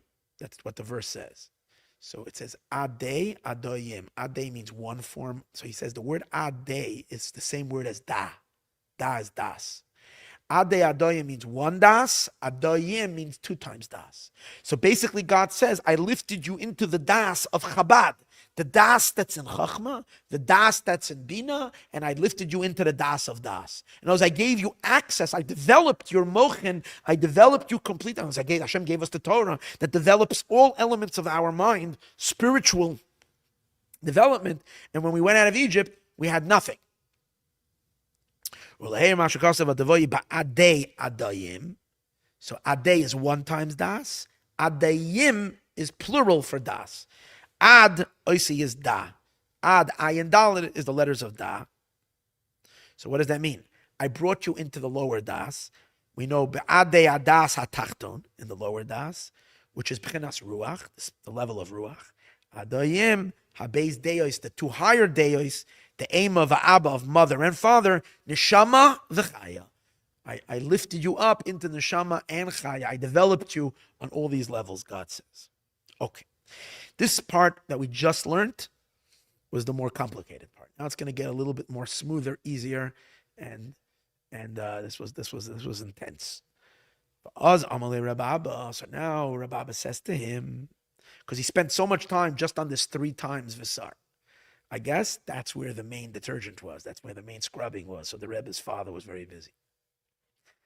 Then Rabbi Abba said to him, Vadai. After the guy said it 3 times, he said, Vadai, definitely, Marach, your master, which is God, accepted you in the tshuva. Now you have been accepted because your blemish went away. But tshuva shtachis, you are now find yourself in complete repentance. Hainu, what does that mean? You find yourself. That means you just landed into the higher level of tshuva. B'tshuva ilah the Bina. In the higher level of tshuva. Remember we said the lower level of tshuva is Bina. Is Malchus. And also Yesod. Remember we learned in the first class. There is tshuva in the second class. There is tshuva and there is Baal tshuva. So that's Sur Merav Asay Tov. We learned in the last class. But now you're ascended beyond the lower level of tshuva, the lower tshuva and Baal tshuva, the husband of tshuva. You went up to the higher hay, you went up to Bina, and now you've fixed things on the deepest level of your soul. Shech Zira Rabbi Abba, because Rabbi Abba, whose soul is from Bina, he was able to lift this person up. Shu B'chinas Bina, B'tshuva Ilah Azos. He was able to lift him up with this higher level of tshuva. Amalei. Now, what did the guy do instantly, as if it was a spontaneous reaction? He said, Nadarna, I make a neder, I make a promise, I'm taking a vow, from this day and onward, lis aska ba'eraisa, to study Torah, yamama v'layla, day and night. So why did this come out of him like spontaneously? Because when you lift someone up into that space of the higher tshuva, it automatically triggers Torah study day and night. Why? Because the higher tshuva, the Zohar says, means to cleave to God through Torah study all the time. And the Alter Rebbe says in Tanya that if someone wants to have this higher level of tshuva, then after they've gone through the purification and the weeping for their sins and the purifications and the cleansing and so on and so forth, and to something and a lot of tzedakah and a lot of whatever else it takes, he says, then after that, you increase your Torah study with diligence and intensity, like way beyond ever before. So, and he brings the Zohar, that the Zohar says studying Torah.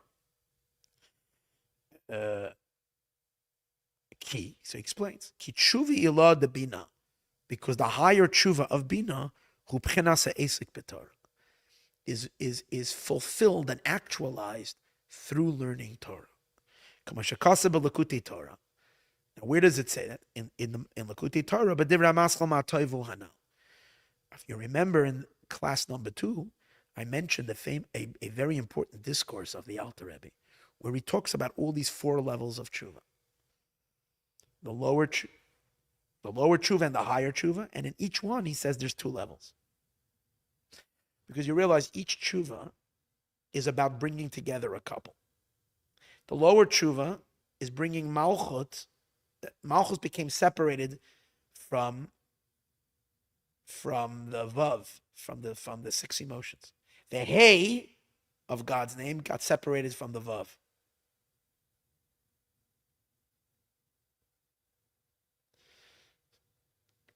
Back to the Karjat Magid again.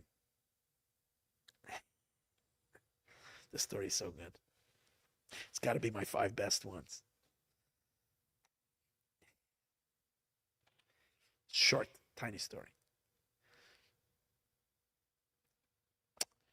The Abda Rav said this story. The Abda Rav. The holy Rebbe, Ram Yeshua Heschel of Abda, was a great Rebbe, a colleague of the Karjat Magid. By the way, the Rebbe's small Sefer Torah, our Rebbe's small Sefer Torah that he danced hakafas with, the Atzei Chaim were from the Karjat Magid.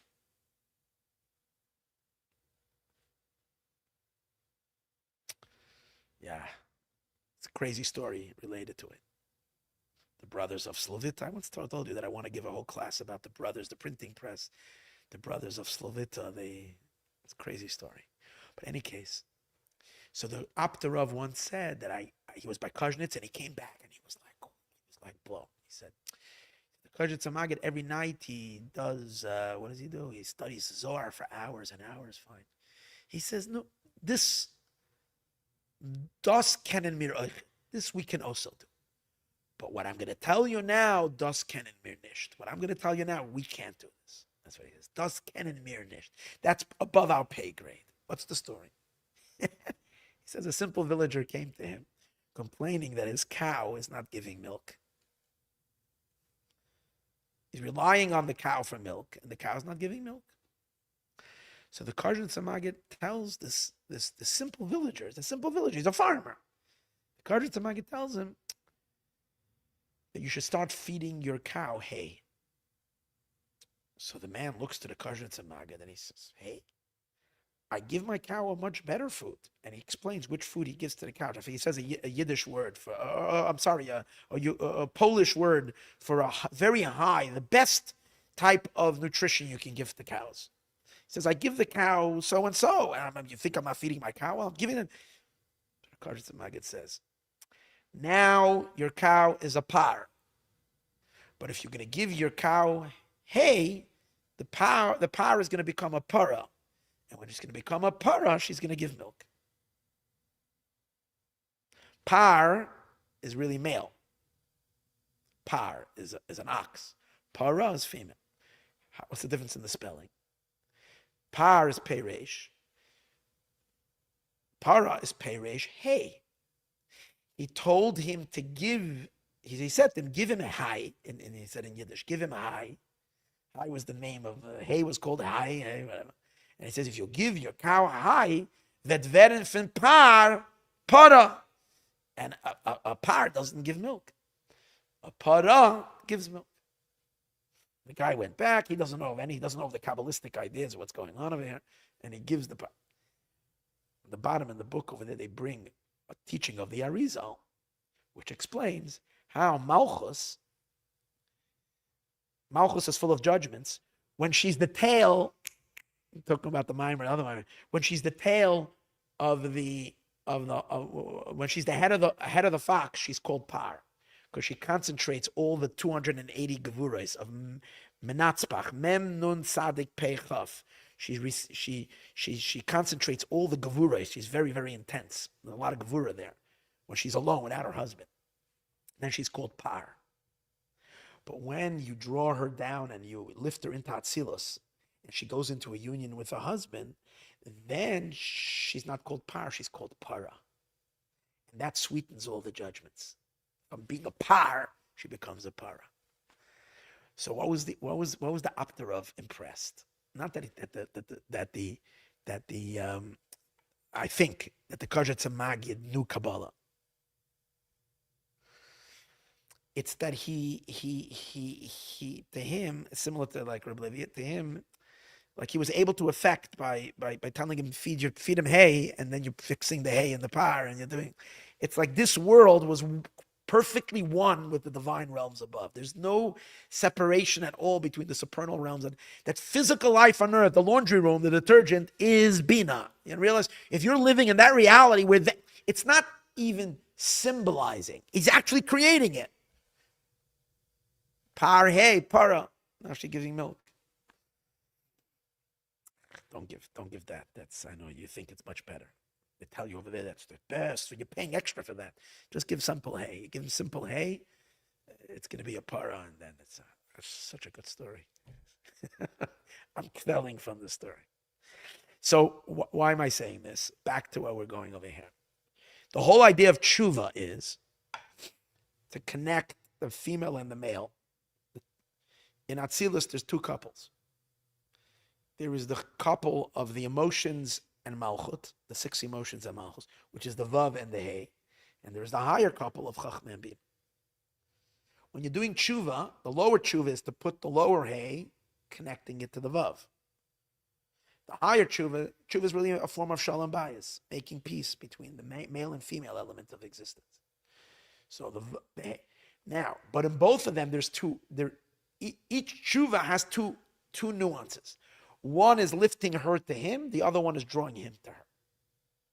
Because everything works milmaila lamata, milmata lamata. So in the lower tshuva, there is sur meira, turning away from bad, we learned. Making a commitment not to sin anymore. And regretting the sin. And wiping it off. And including even doing mitzvahs. Remember we spoke about this on last class. But doing whatever you need to do just because you don't want to rebel. You don't want to violate. That's all turning away from bad. That's the purification in Malchus. But it's not yet. And it's lifting her to him. But it's not yet drawing him to her. To draw HaKadosh Baruch Hu to Malchus, you need to do the avodah related to the vav, asay tov, doing good. The Alter Rebbe explains the meaning of sur meira, asay tov, and that's the two parts of the lower teshuva. The higher teshuva is called bakesh shalom, seek peace. And in there as well, there is lifting the hay to the yud and drawing the yud to the hay. There is tshuva and there is baal tshuva on the higher couple as well. And the Alter Rebbe explains what these two tshuvas are. In the Maimer over here, he's not going to talk about the fourth level.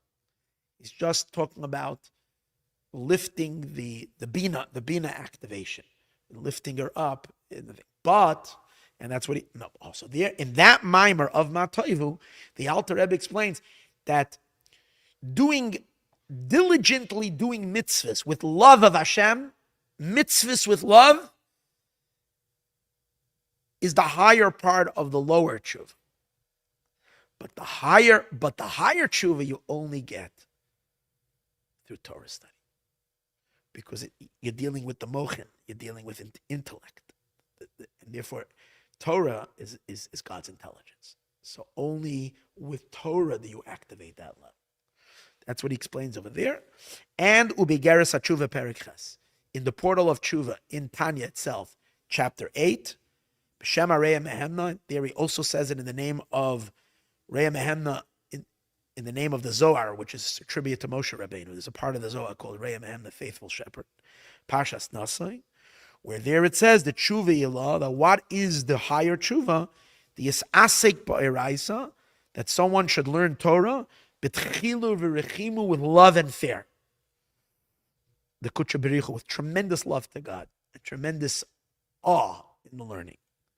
The Ihu, the Zohar says, because that reaches Bina, because the word Bina stands for Ben Yud-Kei, the son of Yud-Kei.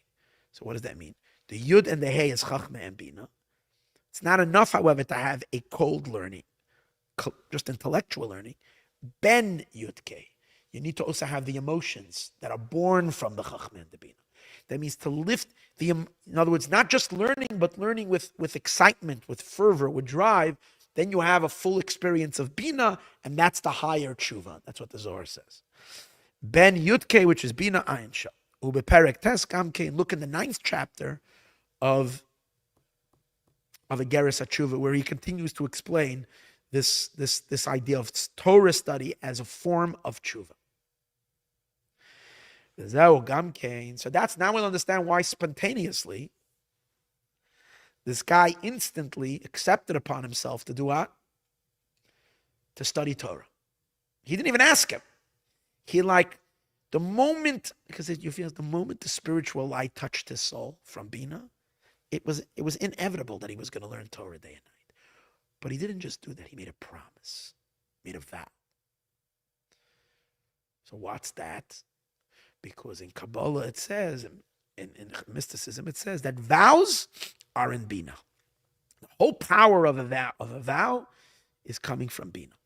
So now it's not only that he's studying Torah, but he's learning Torah and making a neder, that is, in other words, he's bonding himself with the learning of the Torah, which all over Kabbalah, wherever you see something about a vow, it's always Bina. Now, I didn't get a chance to do much research in that. I remember it from all over. And I'll tell you what, the statement that is usually referred to that Bina is that nedarim are in Bina, is the word that is used, is the Gemara uses the term, when you make a neder, ki'inu nadar, like a person made a neder, b'chaye hamelech, A vow is so serious because you're making a vow with the life of the king. It's not just you're vowing that you're going to do it with the force of the life of the king. Which king are we talking about over here? God. But not just God, the life of God. What does that mean? The level of it's called B'chaya, the level called Melech is the Ze'er Anpin. You see, Malchut is feminine. She's the queen. Who's the Melech? Who's the king? The king is HaKadosh Baruch Hu, the six emotional sphere out there. He's the king. But that's king. Chaye HaMelech means what's giving life to the level of HaKadosh Baruch Hu. What's giving life to the emotions? Who empowers the emotions? The intellect, the Chachma and the Bina. So Bina is called Chaye HaMelech, life of the king. And the Gemara says, I think it's a Gemara, that when you're making a neder, it's as if you are, even if you don't say that you're specifically making a vow with God's name, but making a vow is ki'ilu nadar b'chaye hamelech. They use that term because a neder is you're tapping the energies of Bina. Another indication, which I just thought on my own, which I probably saw in the past, that indicates that a vow is associated with Bina. We know there's only one way. The only way you can annul a vow is you have to go to a chacham. A woman can get her vows annulled by her husband for whatever reason. That's a whole parsha in the Torah. But a man makes a vow, or even a woman, but her husband missed the time that he had the time to annul her vow and he didn't do it. So now she's bound by the vow. And there's also certain vows that a husband is not allowed to can't annul. There's only certain particular categories of vows that a husband can annul. Something that affects him, he's allowed to annul, or something that causes her affliction. But if it's not causing her affliction and it's not connected to him, he can't annul those vows. I'm just giving an example, even for a woman. But man, the only one who can undo it is you have to go to a chacham. Why? Because chacham is higher than bina.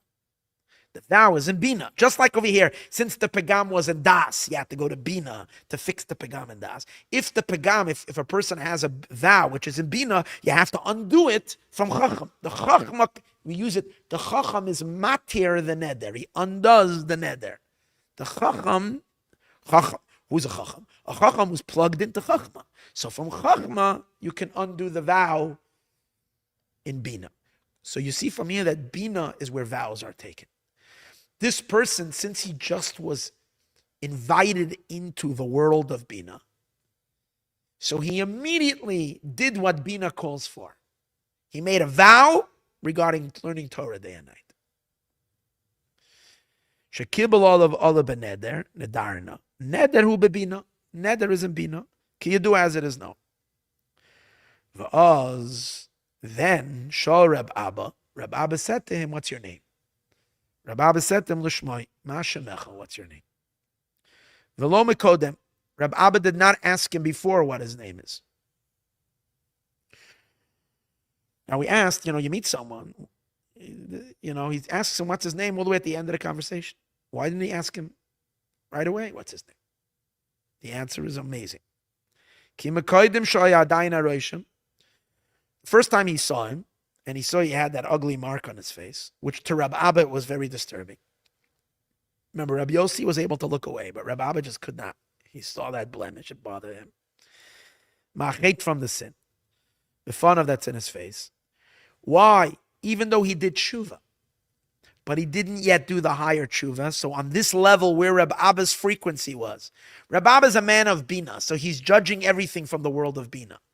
And in the world of Bina, there's a blemish there, because Bina can see the blemish in Das. So therefore, this guy, it's as if he never cleaned his sin. Hu nechshev karasha chashuv kemes. This person was then considered like a wicked person. And a wicked person is considered dead. Sages say that the wicked are called dead when they are alive. Hold on.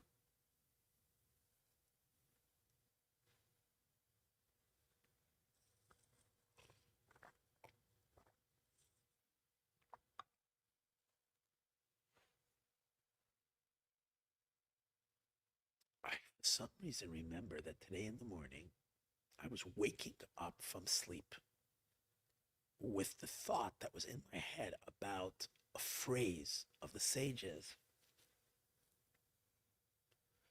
that say, it's just funny now because I'm thinking when I woke up, I literally woke up with this because I remember I was like daydreaming about this. And there's like a phrase like the dead man died. And I was like thinking, like, why is the dead man? He died not when he was dead. He died, a live man died. And then I was thinking, yeah, no, because that's a Russia. A Russia is dead. Even when he's a living, he's dead. So the dead man died. What was that phrase? I just can't remember what I was thinking about in that. Why I was. But in any case, this guy was considered kemes, like a dead person.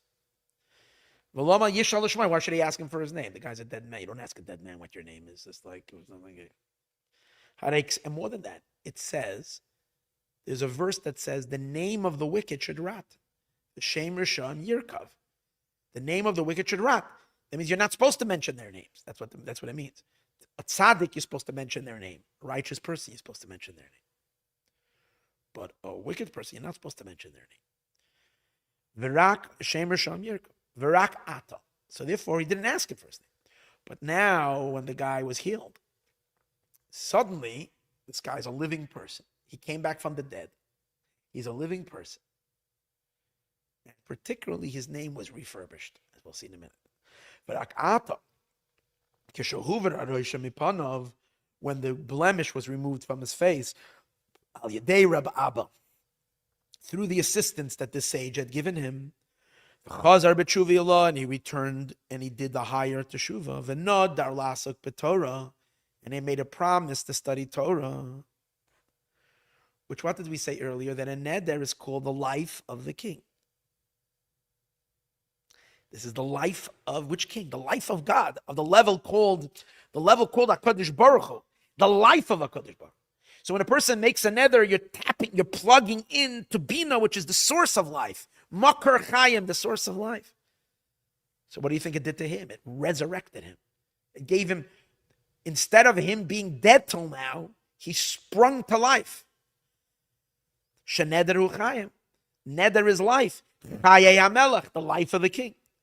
Im Kain, even before he started learning, just making the vow that he was going to learn, which was sincere, Nimshach Loi Machadash Chayim. Instantly, this guy got a whole new flow of life. Shahay, and now he says in the parentheses, Shahaya Etzloi Ke'in Ke'inyan Tchias Amesim. This guy literally was like resurrected right now. Now we know Tchias Amesim comes from Bina. The resurrection is going to come from Bina. How do you know that? Where do we mention resurrection in our prayer? In our Amidah, in our daily prayers, where do we mention resurrection? We don't mention it in the first blessing, right? What we call Magen Avraham, right? Magen Avos.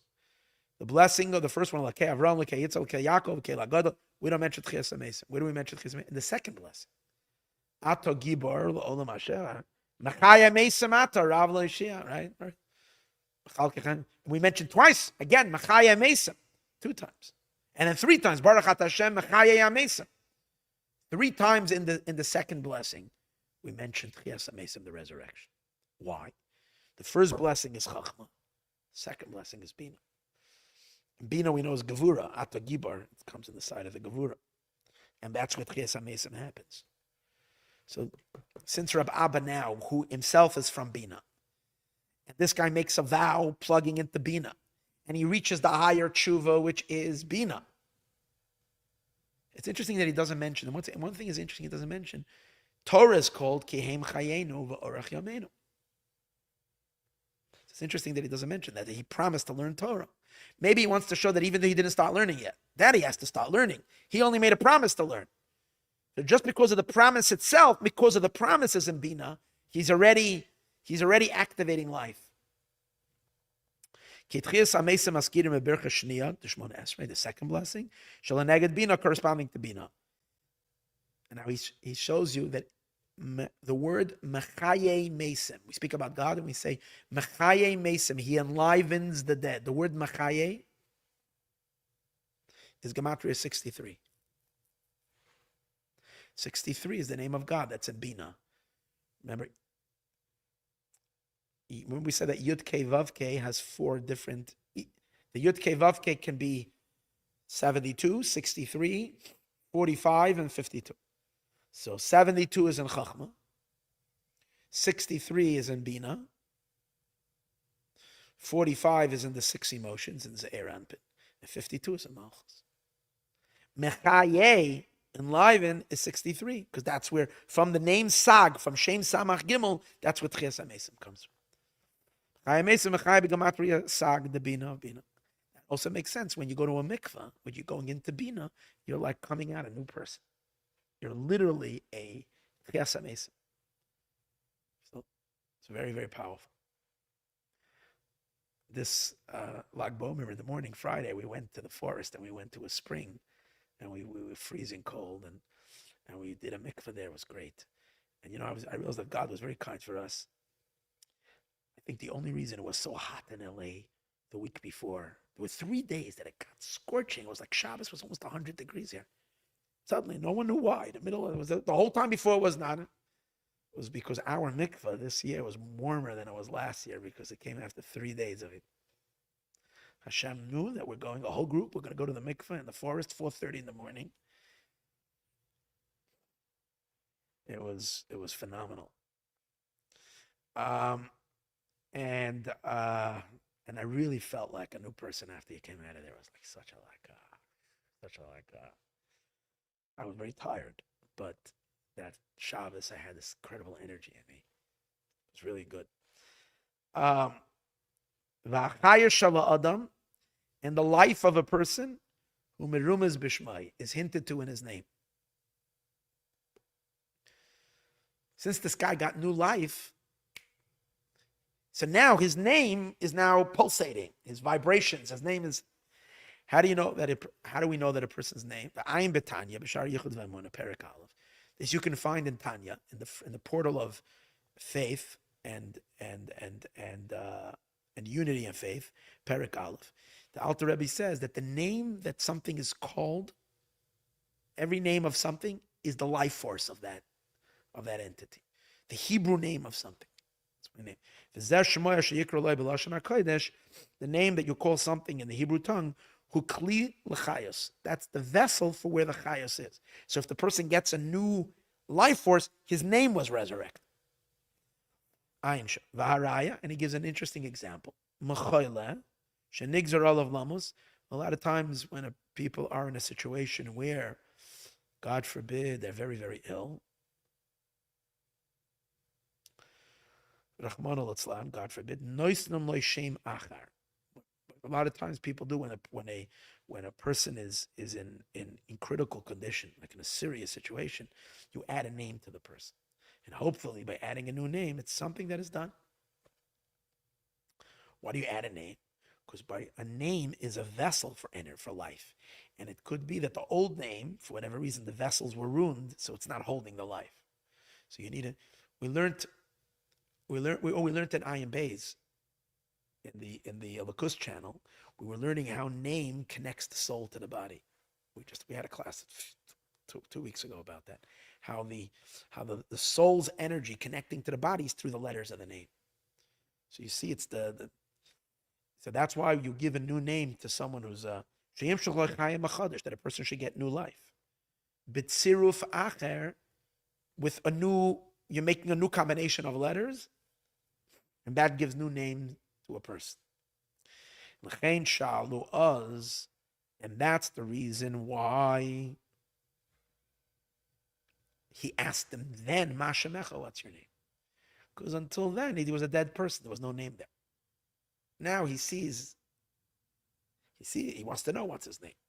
Hainu. What does it mean? Im yesh remez b'shmoi. Does he have a hint in his name? Sheyuchser b'tshuvei ela de bina.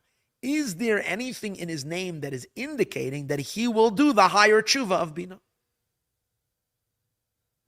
Because your name is your energy, and this guy's got like this tremendous merit. This guy gets the biggest mazel tov. He entered into the higher realm of bina. This is the highest thing a person can reach. Gam. He adds even more. Shem biyichud shayach labina. Till now he was saying that resurrection is connected to bina. And since you have new life, and life gets enclosed in the name, that's why he's asking for his name. But he's going to say that the concept of name is associated with it. Now, by the way, most of the time we associate name with malchus. Malchut is called name. Baruch Shem Kavod Ma. Whenever we see name in the Torah, names are always related to malchus. Baruch Shem Kavod Malchusa La'olam Va'ed. A king, because how does a king rule over a country? The name of the king spreads over the country. Kingship is all about the name.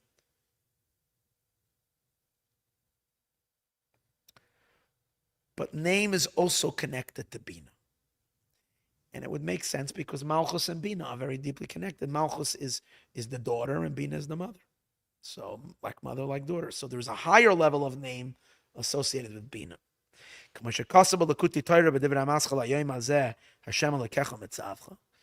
is a mimer in Lekutei Torah, Parshas Kisavo, where over there he says, it says Hashem will give you l'tehila, to praise, u'l'shem, and to a name. God will make you be praised in the world, talking to the Jewish people, and he will give you a really good name. He will give you, your name will be very admired. So there the Alter Rebbe explains that Tehillah is maybe Chachma, I'm not sure, and Shem is Bina. So you see that's why now that he corrected his Bina, and through Bina he had a whole refurbishing, he wanted to know what his name is. When Reb Abba lifted him up into the world of Bina, B'tshuvi la de Bina, on the higher level of Bina, Shalom Hashemech. He asked him, what is your name? Omar Le. So what does he answer? And he says, Alazar. Party's just beginning, guys. Because now he's going to show him how the name itself, and what does he answer him?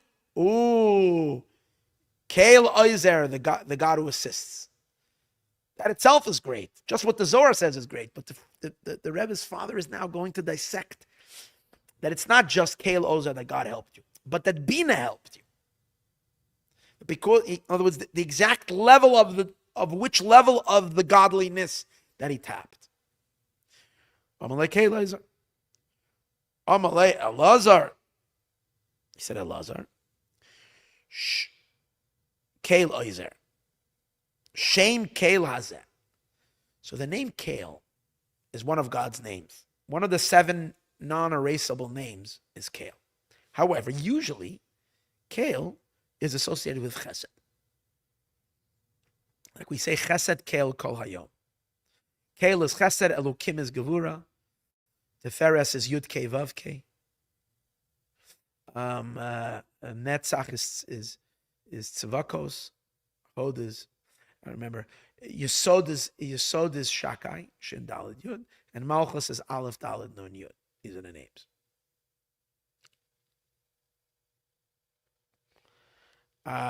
But in this particular case, he says, the Kael that is over here is not the Kael of Chesed. It's Kael related to Bina. Why? How does Kael relate to Bina? It's going to show there's a dimension in the name Kael that relates to Bina. Yesh Loimar, we can say, this Kael, Shem Kael Hazeh, this name of Kael, Yesh Loimar, we can say, Hu de Shem Sag de Bina. It's related to the name Samach Gimel, the name 63 of Bina. Watch this. He's going to show how inside Bina's name, which is Yud Kei Vav Kei, when it equals 63 is hidden kale. Why? How does the tetragrammaton equal 63? How do you get the 63 in the tetragrammaton? The yud, you spell the yud ke vav ke. Yud is spelled yud vav dalet. Yud never changes. The two hays are filled with yuds. So it's hey is 15 and 15. So 20 and 15 and 15 is 50. So you need another 13. How do you have another 13? The vav is not spelled with a yud. The vav could be, if it would be the name 72, the vav would also have a yud. That's called milu yud, and everything is yud. But here the vav is spelled with an aleph. Vav, aleph, vav. So it comes out that in the name 63, how many yuds do you have? Altogether, how many yuds do you have? You have the two hidden yuds inside the hay. And then you have one more yud. The first letter is yud. Yud ke vav ke. The yud is there. So there's the yud of the yud. And then inside the hays are two more yuds. One for one hay and one for the other hay. That's 30. Yud, yud, yud. 3 times 10 is 30. Then the aleph inside the vav is 31. Spells the word kale. That means the inner life flow, the inner energy, the ikar of the name Samach Gimel is 3 yuds and 1 aleph. That means that there is the energy of the name kale in yud ke vav ke when it equals 63. I'm sorry, when it equals 63, Samach Gimel. And Samach Gimel is in Bina. So you see the name Kale is in Bina. And that was hinted in this guy's name, Alazar, from the day he was born, that one day he has the potential that the energies of Kale, of Bina, to help him. He just needs the right rabbi to activate it. In other words, he always had it inside of him. If he hadn't had it, then the rabbi wouldn't be able to activate it. Sometimes it's a hidden potential you can't activate yourself, that tzaddik comes and triggers it. That's what he told him. Alazar. That's what it is. Shem Kelu Yashlemu Yeshem Sama Gimel Debina. She'ekriyusa, its main ikar, who Gimel Yud, and it's the 3 yuds. The aleph, and the aleph mispar Kale, which is mispar Kale. V'hu b'chinas tshuva ila de Bina. And this is the high level of tshuva, the higher tshuva of Bina that saved this guy's life, that removed his mark. V'hu oizer loy, and this is what helped him. And he always had it hinted in his name, because his name was Alazar, but till now he couldn't even ask him. He didn't even see his name because he was a wicked. He did tshuva, but he didn't do enough tshuva for the high standards of Rababa. He was considered still wicked, and therefore he wasn't even alive, and his name therefore was not really active. But now that he reactivated his name, he asked him what his name. He says, great. So this is what has been. God has been, Hashem embedded in you. So what does that teach us? If we stop a moment, we realize that God embeds in us a self-repair mechanism for every potential sin that we can ever do, for each and every one of our lives. Not always do we know how to.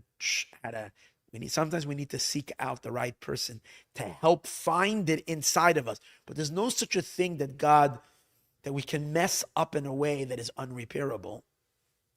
Because you see, as in this guy, God already prepared that his name would be Alazar, because he should have the repair mechanism in his name that can repair when he will sleep with his sister. That's pretty forward thinking on God's end to put that into his name. It's really cool, no? Now, he adds, this gets even better. Shame, Shekoye al Bina. We said earlier that name itself is connected to Bina. Didn't we say that? He just threw that in earlier. That even though name is usually associated with Malchus, but name is also named in Bina, like it says on the Lekutei Torah, that Letehila means Chachma, but shame is Bina. Fine. So shame Shekoy al Bina. Now he's going to show that the word, The word name, he told him, what's your name? In other words, what's your Bina? He tells him Alazar. So he says, take a look. What's the name Alazar? Kale, which is the inside of Bina, the Yud, the 3 Yuds of Bina. Alazar, help him. Help this person. So watch this. In the word, how much is the gematria of the word shame? Shame means name. 340. Shin mem 340. What's the gematria of the word Azer?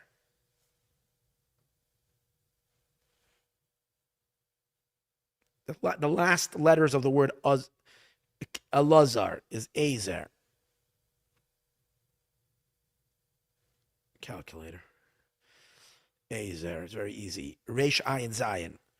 280. 277. Azer is 2 Azer. Resh Ayin Zayin, yeah. 277. How much is missing from 340? Shame is 340. 63. So when you take and you add, you say 63 Ozer, 63 helped him, which Kale is the inside of 63. His name wasn't 63. His name was the battery of the name of 63. His name was Kale, which is the inside of the name 63. But if you take the full word 63, the full number 63, and you add it to Ozer, you get the gematria shame name. That's why in his name, shame, he says, what's your name? In your shame, which means in your name, is the idea that Bina will help you. Both in the Kale Alazar, which was his literal name, and also that the word Ozer together with shame. Now, what's the difference? Now let's take a look a minute at 63. And we say the pneumius of 63, the internal part of 63, are the 3 yuds and the aleph. That's the batter. It's the juice that's flowing in 63. So let's make 63 minus 31. Minus 31 is 32. 32 is gematria kavod, glory.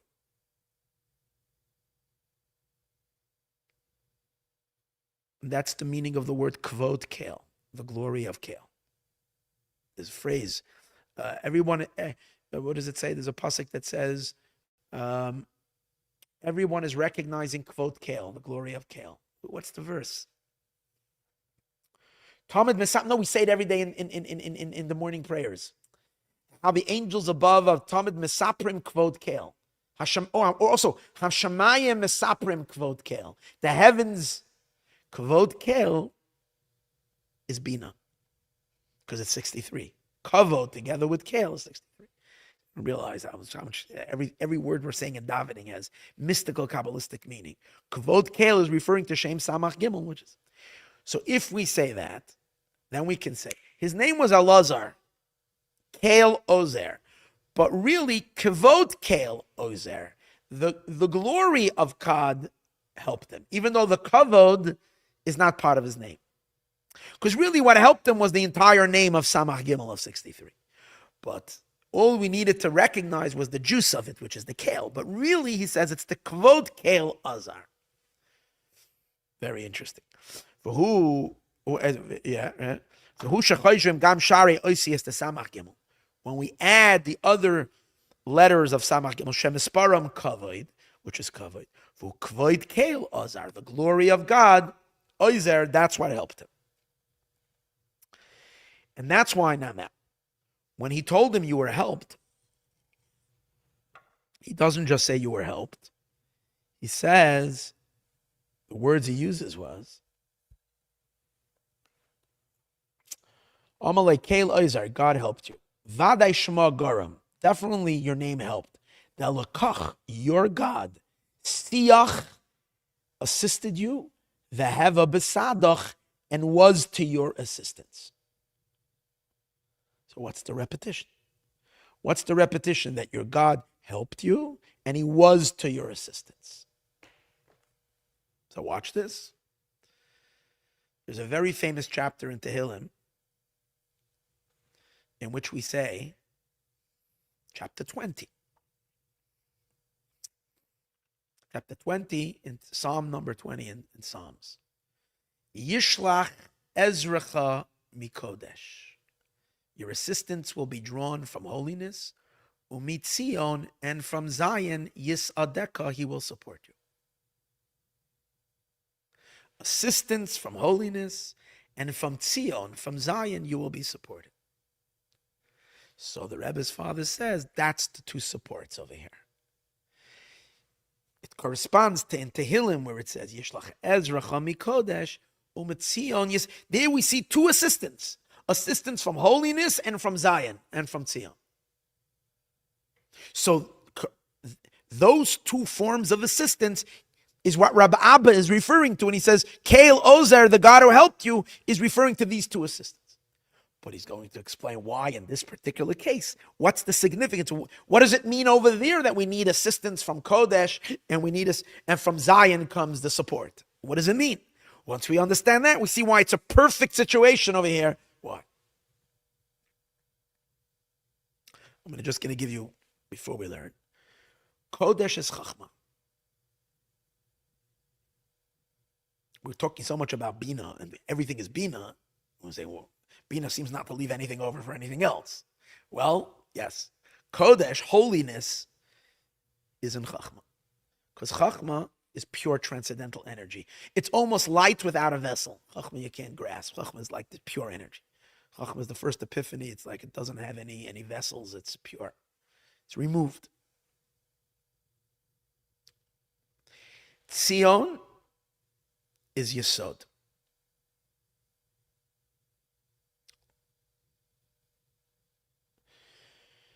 Tzion is Gematria 156, and Yosef is Gematria 156.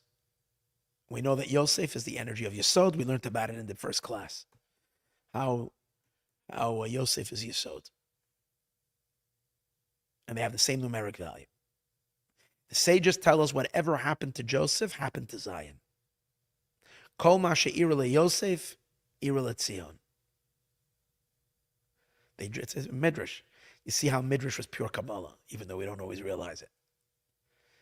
Because Tzion and Yosef are the same idea. Whatever happened, the midrash is saying that the pain and suffering that Yosef went through, and then he rises to the top in an immediate speed, is referring to Zion, which is referring to Israel, the Jewish people, and so on and so forth. But the element of Yesod, element of the Jewish people. And it draws all the parallels between the two. Now, by the way, 156 is 6 times God's name. 6 times 26 is 156. Because Yesod is the 6th. Yesod is the 6th sphere. Chesed, Gevura, Teferes, Netzach, Hod, Yesod. So it's 6 times Havaya is 156. So Yosef is Gematria 6 times Havaya, and Tzion is Gematria 6 times Yitke. That's the energy of Shishi. Ever want to buy the Aliyah Shishi? That's 156. It's a good number. Anyways. So now once we identify that Kodesh is Chachma and Tzion is Yesod, right away we're already identifying the two masculine sphirot that are part of the tshuva process. Remember we said earlier that in the couple, you got to bring the Bina up to the Chachma and then draw the Chachma down to the Bina. And in the lower prank, you got to bring the Malchus, who's the female, to the Yesod, who is that. So here in the word Yishlach Ezracha Mikodesh Umetzion Yisadeka, you have the Chachma going to Bina, and the Yesod going to Malchus. Okay. Now, but here is a very important thing. Bina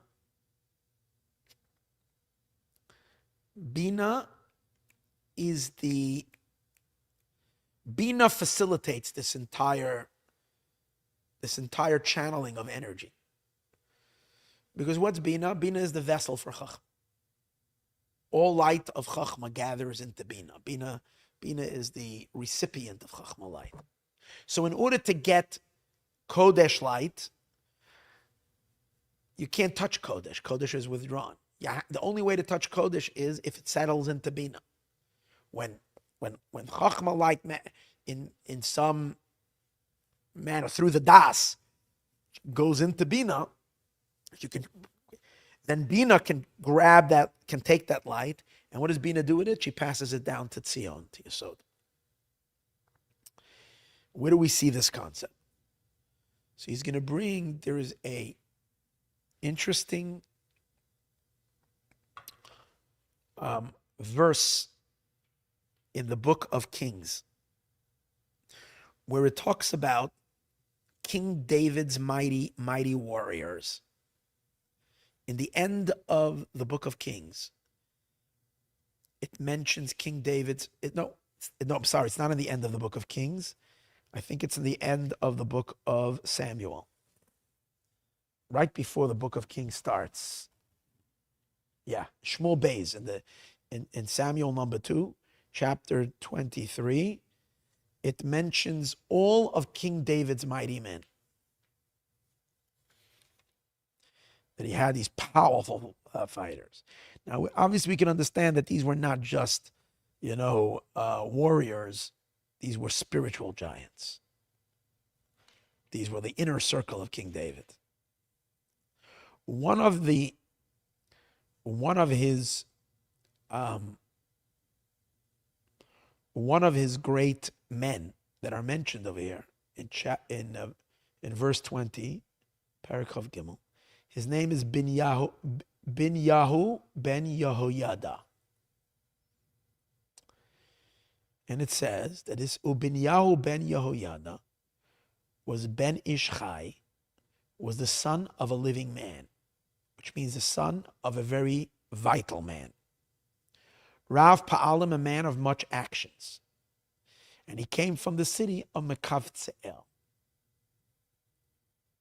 And he was such a powerful guy who hika shnei Ariel Moav. He killed the 2 lions of Moav. For who yarad, and he descended vehika, and he smite as Aryeh, the lion, betocha bor, in the pit or in the well, b'yom hasheleg, on the day of the snow. A story of some event that happened with lions, with the day of the snow. It was snowing, and this mighty warrior went down and killed these big lions. And then it continues some more of his resume, who else he killed, and who else he took care of, and so on and so forth. The Zohar discusses this verse in the beginning of the book of Zohar about Binyamin as depicting the powerful spiritual forces that Binyahu ben Yehoyada ben Ishchai, that's the power of Yesod. Yesod is called Ishchai, life, because Yesod actually is where life comes. Life is transmitted. That's where it's the procreative force in the human being. Yesod actually is the only part of the body that shows actual life. You can see the difference of life and non-life in Yesod. So it's called Ben Ishchai, the man of life.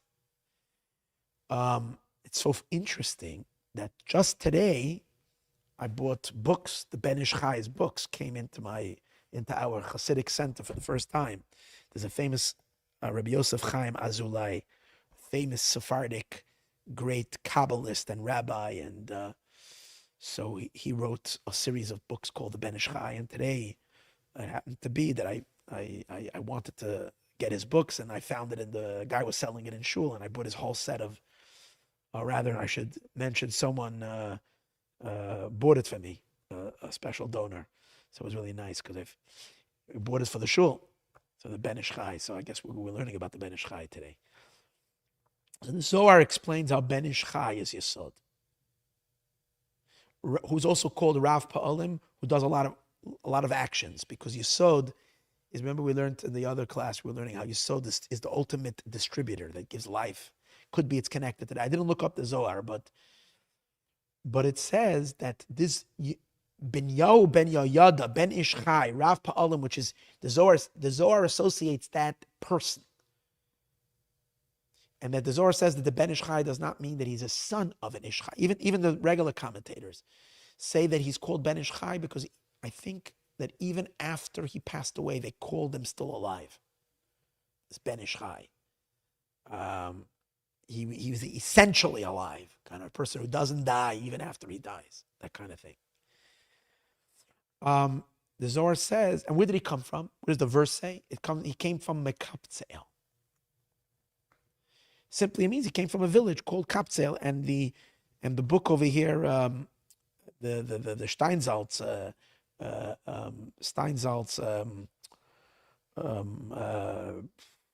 book that I'm using here explains where the city is. According to the verse in Joshua, this is a city located on the slopes of the Hebron Mountains in the southeastern portion of the tribal territory of Judah.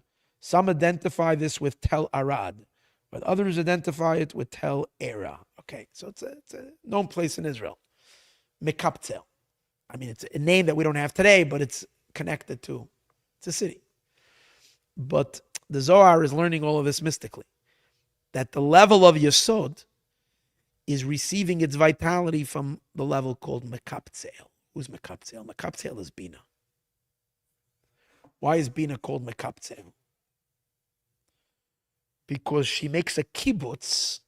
She's gathering in Kale, the lights of Chachma. Even though we identified before Kale as Bina, I told you that the main Kale is in Chesed. Chesed Kale, Kolaya. But you know Chesed is on the right side. Chesed derives from Chachma. So Kale is also in Chachma. Where do we find that? There are 32 pathways of wisdom. The 32 pathways of wisdom are Lamed Aleph, 31 plus 1. The 32nd one. So in Chachma, which is associated with 32 pathways, the name Kale, which is 31. Didn't we say now that Bina also has 31? Yeah. Because when the lights of Chachma, which are the 3 Yuds, flow into Bina, they become the battery, the inner flow of Bina, then Bina also is called Kale. And that's the meaning of Mekaptzel. She's Mekabetz. Kabetz means Vekaptzenu, to gather. She's Mekabetz all the lights of Chachma. She takes it in. She's Kabetz Kale. So if Bina is called Kale, it's because she's receiving the Kale energies from Chachma. That's why. So Bina is the recipient of the lights of Chachma. And that's the Kodesh energy, the holy energy. She receives the energies. And then what does she do? Why is she gathering it? And then she channels it to Yesod. What's called Sion. And then Yesod can rescue Malchus with these transcendental energies, with these lights. Malchus needs help. Malchus is the part of the Shekhinah that goes down into the world. Malchus is each and every one of us. When we fall, when we're struggling in darkness, when this person sinned, it's all taking place in the world of Malchus.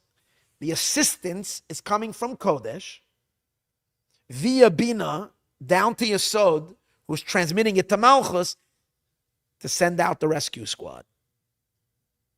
And since there's 2 parts to it over here.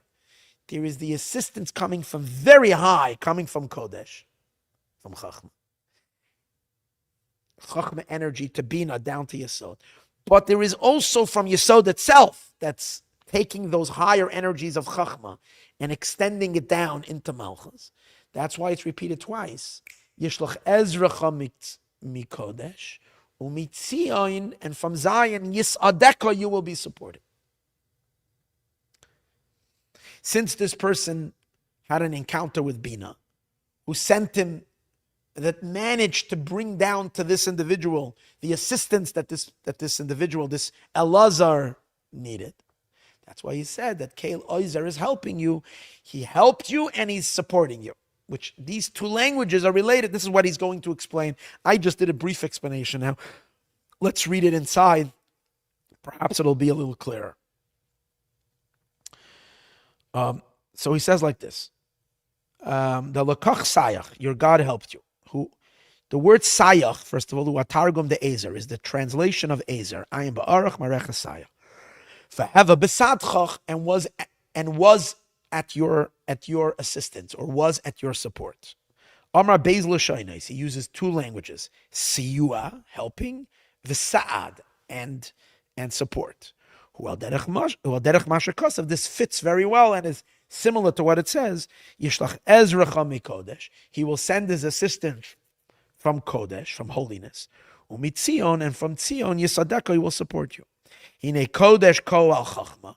Kodesh is referring to chachma. Vitzion and Tzion ko al Yisoid ze'erampit.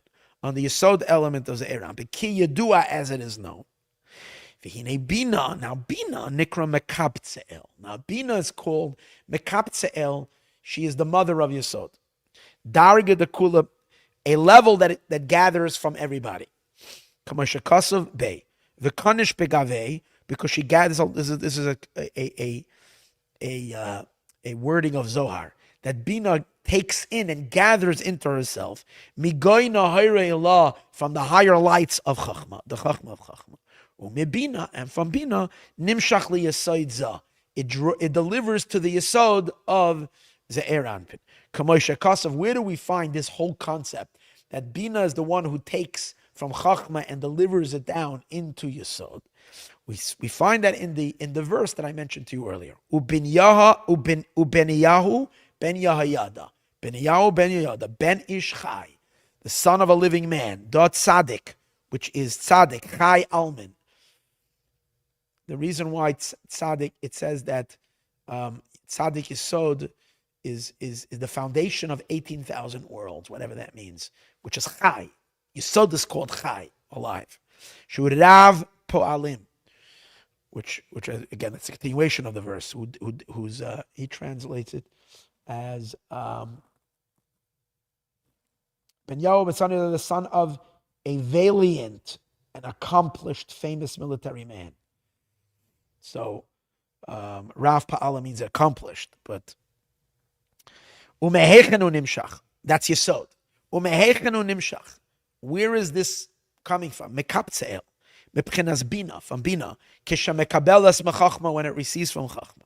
Kamashakasav ba'agdamas hazor HaKadosh. Like it says in the introduction of Zohar, Davav, Soif Amid Aleph, Reish Amid Beis. Look in the over there. V'ayim b'migdash melech sham. Look in the explanation of Zohar from the Migdash Melech, how he explains that this is Yesod receiving Bina, is called mekaptze'el. V'zeu yishlach ezracha mikodesh. This is the mean he will send your assistance from Kodesh. Hainu shenimshach ezer mekodesh to Chachma. The real assistance comes from Kodesh of Chachma. Al yedei Bina, through Bina nikra mekaptze'el. Bina gathers it. Umitzion Yisadeka, and that travels down to Yesod. And from Yesod Yisadeka you will be supported. Shemebina nimshach lebchinas ishchai. Bina delivers to the living man. Yesod ze'erampin. Yesod ze'erampin anikra tzion. That's called Zion. Umitzion, and from Tzion, the Yesod nimshach loy hasad. That's where the support comes from. V'hinei al derech ze yuvim benidin dedat. So this, we will take this entire concept and apply it to our case. Ki hinei ishazeh. This man has a particular connection to Yesod. Let's go back to the beginning of the whole discourse. The reason why he was traveling to Kaputkia, which is a place of buttons, which we discussed as all Yesod, and all this thing, and why he came to the hotel, and why he Bichlal was a traveler, and why he hung out in this hotel, and because it all is Yesod. And that's why, and when he sinned with the element of Yesod. And all sexual sin is related to Yesod. And this whole, so who shayach lebchinas Yesod, he's connected to Yesod. Kishazina machoisei pagam beYesod, and when he cohabited with his sister, he blemished his Yesod. Ukashachaza b'tshuva shalema, and when he did tshuva through Bina, so the Bina is sending down the influence to Yesod, to this man. Tikkun zeh, he was misaking this, he fixed it. V'hu shenimshach loi. That means it was drawn to him mipchenes tshuva from the higher tshuva, the Bina mekaptze'el, which is Bina's mekabetz, she receives. Kisha mekabelas mechachma. Bina on her own is just a keli. Bina is a vessel. Bina is not really the source of the remedy. The source of the remedy is from the divine energy of the Ein Sof, which is coming from Chachma being received in Bina. So all this whole discussion of Zohar that we're learning over here, that Bina is the healer, Bina is the vessel that contains the goods. She contains the goods, the energies of Chachma, that is the pure infinite light that fills all the blemishes and does all the tikkunim. So, but this guy particularly was in Zion, was in Zion, in Kaputkia, in that place where and the energies of Mekaptze'el go down to Yesod. That's the meaning that Lakach, your God, Sayach helped you.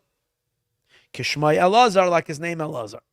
Who Kimoi, and this is literally the meaning of Yishlach Ezrecha Mikodesh, that your assistant is coming from Kodesh. And then the second part, the Hava Besadach, and he was assisting you. Who Kimoi Umitzion Yesadeka. From Zion he will support you. She'ish Hazeh, this person Shayach Beyichod. This person had a particular connection. L'Pchenas Yesod, to the element of Yesod, Hanikrat Zion, that's called Zion. I know. Masha Isa beParshas Achrei Sham Daf Ayin Vav. Karole Rab Abba. Rab Abba calls upon him. Ata Shalom uBeischa Shalom. V'Chala Shalacha Shalom. Shalom uB'Chenas Yesod. Peace is always connected to Yesod. Uksiv Kan Gimel Pamim Shalom. It says 3 times Shalom. Yeshloim Shlama de Alma Shlama de Beiser Shlama de Maternusa. Bezerah Kadosh Parshas Sav Daf Lamed Alva Lamed Alva. I'm English Melech Sham. Do I get a pass to skip and to not explain one piece in this whole thing? Well, I'm claiming that pass on this little parentheses. It's a little parentheses over here, so it gives you an excuse to learn over the whole thing and then figure out the thing yourself. Gam yesh loymar, we can also explain habez lashonos. Now he's going to give another explanation. We're almost finished. Another 6 minutes on this, and then I want to spend a few minutes on the Rebbe's addition on it. But this whole thing is done in 5 minutes and 6 minutes. Gam yesh lomar, the whole commentary. Gam yesh lomar habez lashonos, the 2 languages that God was assistance and besadach. He's referring to this guy didn't begin his tshuva now. Reb Abba gave him now the complete tshuva. He really started his tshuva way before the very morning after he sinned, because he met Reb Samloi. Reb Samloi began already doing first aid, like we discussed. And that's what he's referring to. God helped you 2 times. He helped you that Reb Samloi, you had the right doctor there. The guy said, if not for that doctor, I would have been kaput. So that was the first assistance. And now when you met me and I was able to give you the higher tshuva, so you got the 2 tshuvas, these are the 2 assistants. The first explanation was that the second tshuva itself has both elements to it. The second explanation is it's referring to the past, and Masha betchila shah b'tshuva tata, you had the lower tshuva, ubal tshuva tata, and the husband of the lower tshuva, the atachazar b'tshuva la, now he got the higher tshuva. But in his name, it's only hinted to the second tshuva, because Keil Ozer, it is connected to Yishlach Ezrecha Mikodesh, Ezer. The Mitzion Yisadeka is not hinted to in his name. You don't have the word Yisadeka in Keil Ozer. You have Ezer. Why? Because since the higher tshuva is higher than the lower tshuva, and it includes the lower tshuva, so once he had potential for the higher tshuva, he automatically contained in that had the potential for the lower tshuva. Because if you give someone the capacity to do the higher tshuva, you have to give him the capacity to do the lower tshuva, because you can never reach the higher tshuva without first the lower tshuva.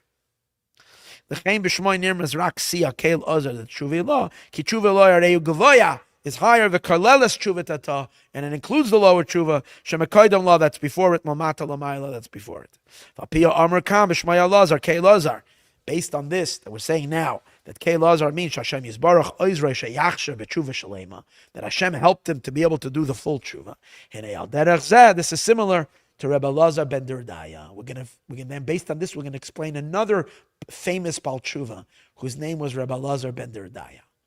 The Talmud tells us a story about a very big sinner His name was Alazar ben Dedo, who slept with every prostitute. That's what it says.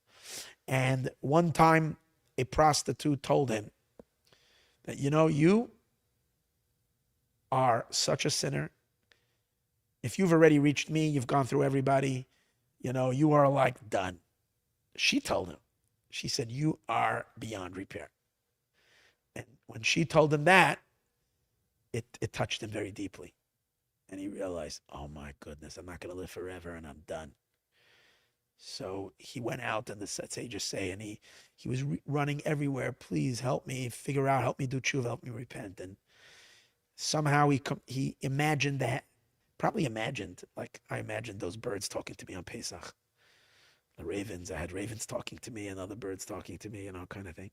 So he spoke to the heavens, and the heavens says, what do you mean? We should help you? We can barely save ourselves from the ultimate day of judgment. And then he talks to the earth, and he hears an answer from the earth, where the earth, there's a verse that says, the earth says, oh, come on, I'm trembling in front of God. So we can barely take care of ourselves. He turns to every entity in the world, please assist me. And they all say, if anything, we're going to just barely make it ourselves. We can't give you a ride. We can barely get through ourselves.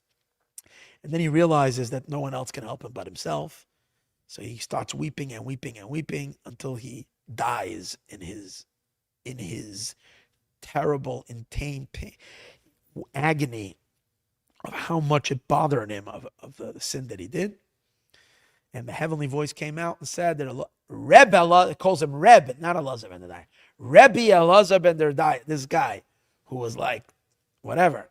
This guy, Rebbe, who's mezuman l'chaya olam haba. He's invited, he gets the red carpet rolled out for him into the highest lights above. And he is the prototype of the ultimate Baal Tshuva. And he did it like this. But obviously it touched him so deeply that he cried himself to death. That was his experience. So his name was also Alazar.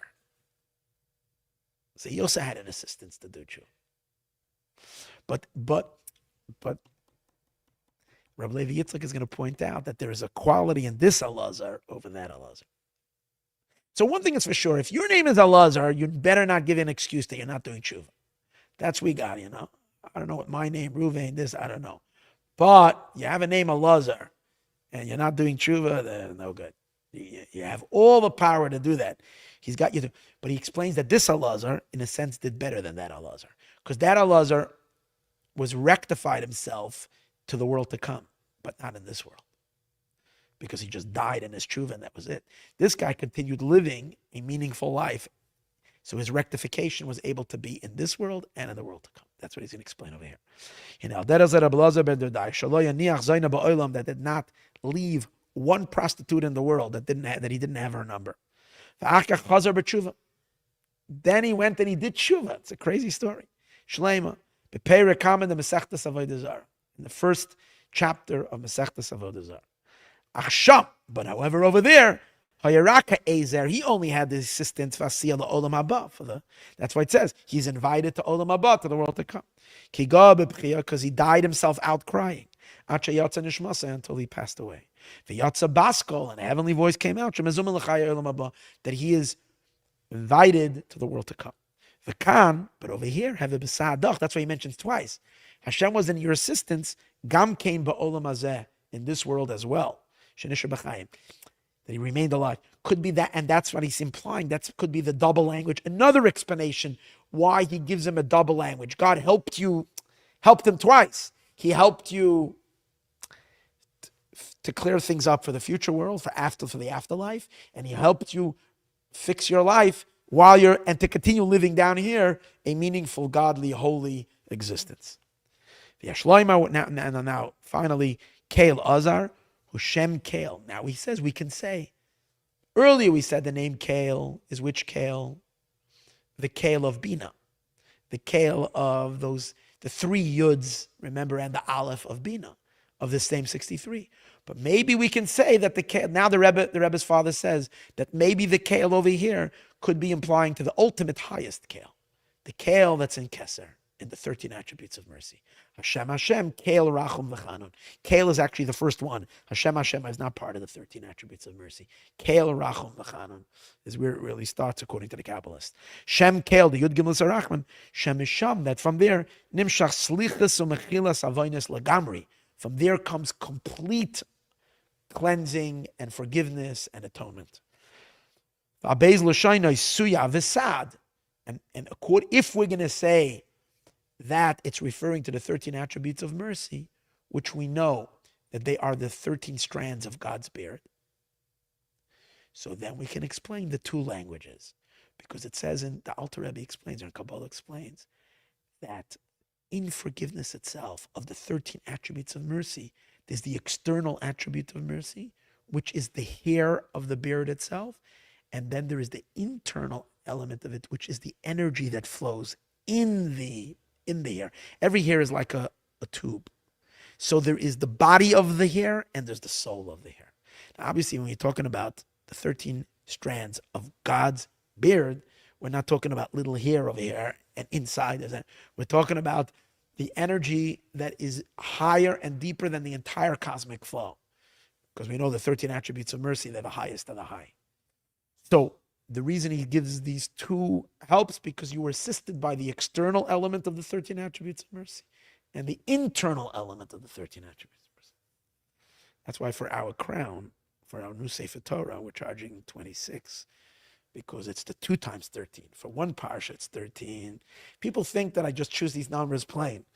There's very deep meaning in this, that there's 13 and then there's a higher 13, the double 13.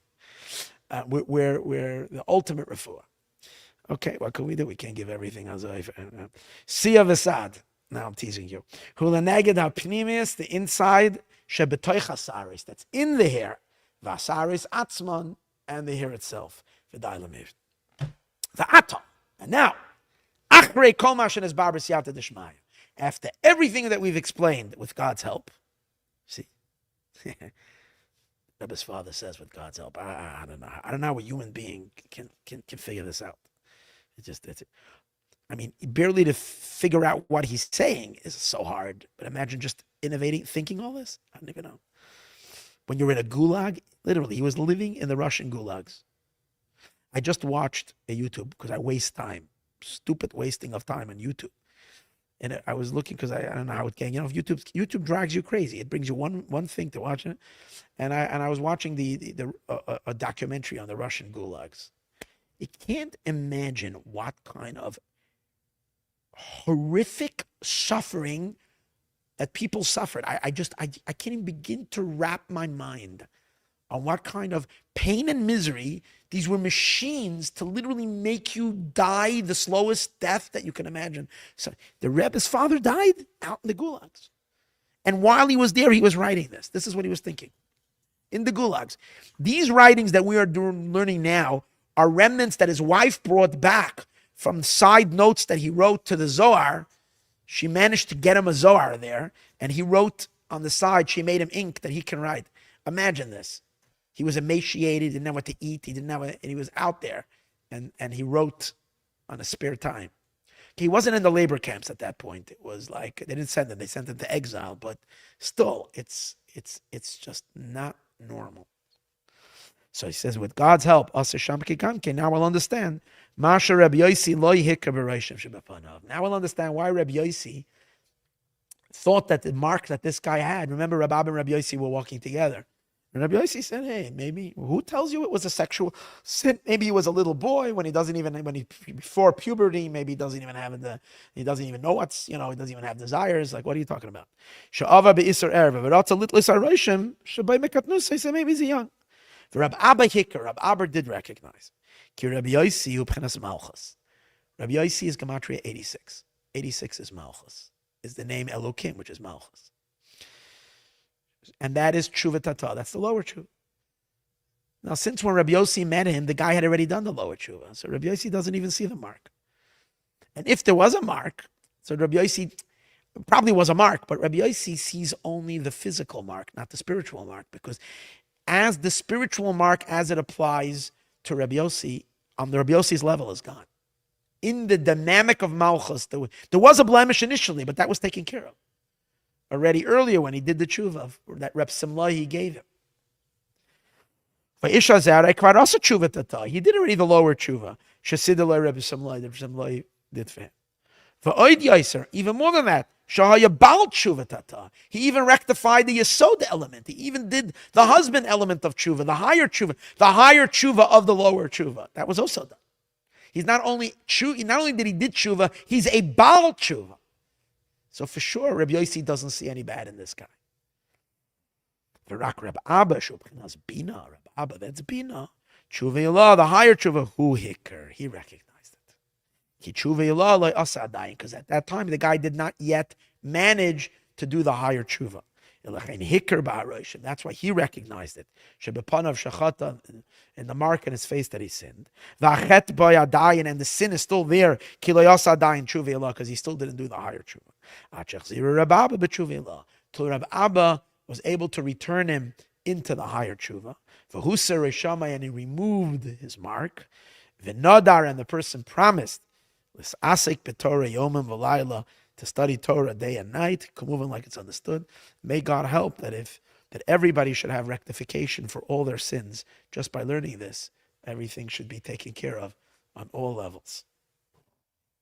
Now I want to just share with you, to conclude this, because I told you, the Rebbe would, every Shabbos during the Rebbe's Farbrengens, the Rebbe's would spend hours and hours in teaching, and he would, part of his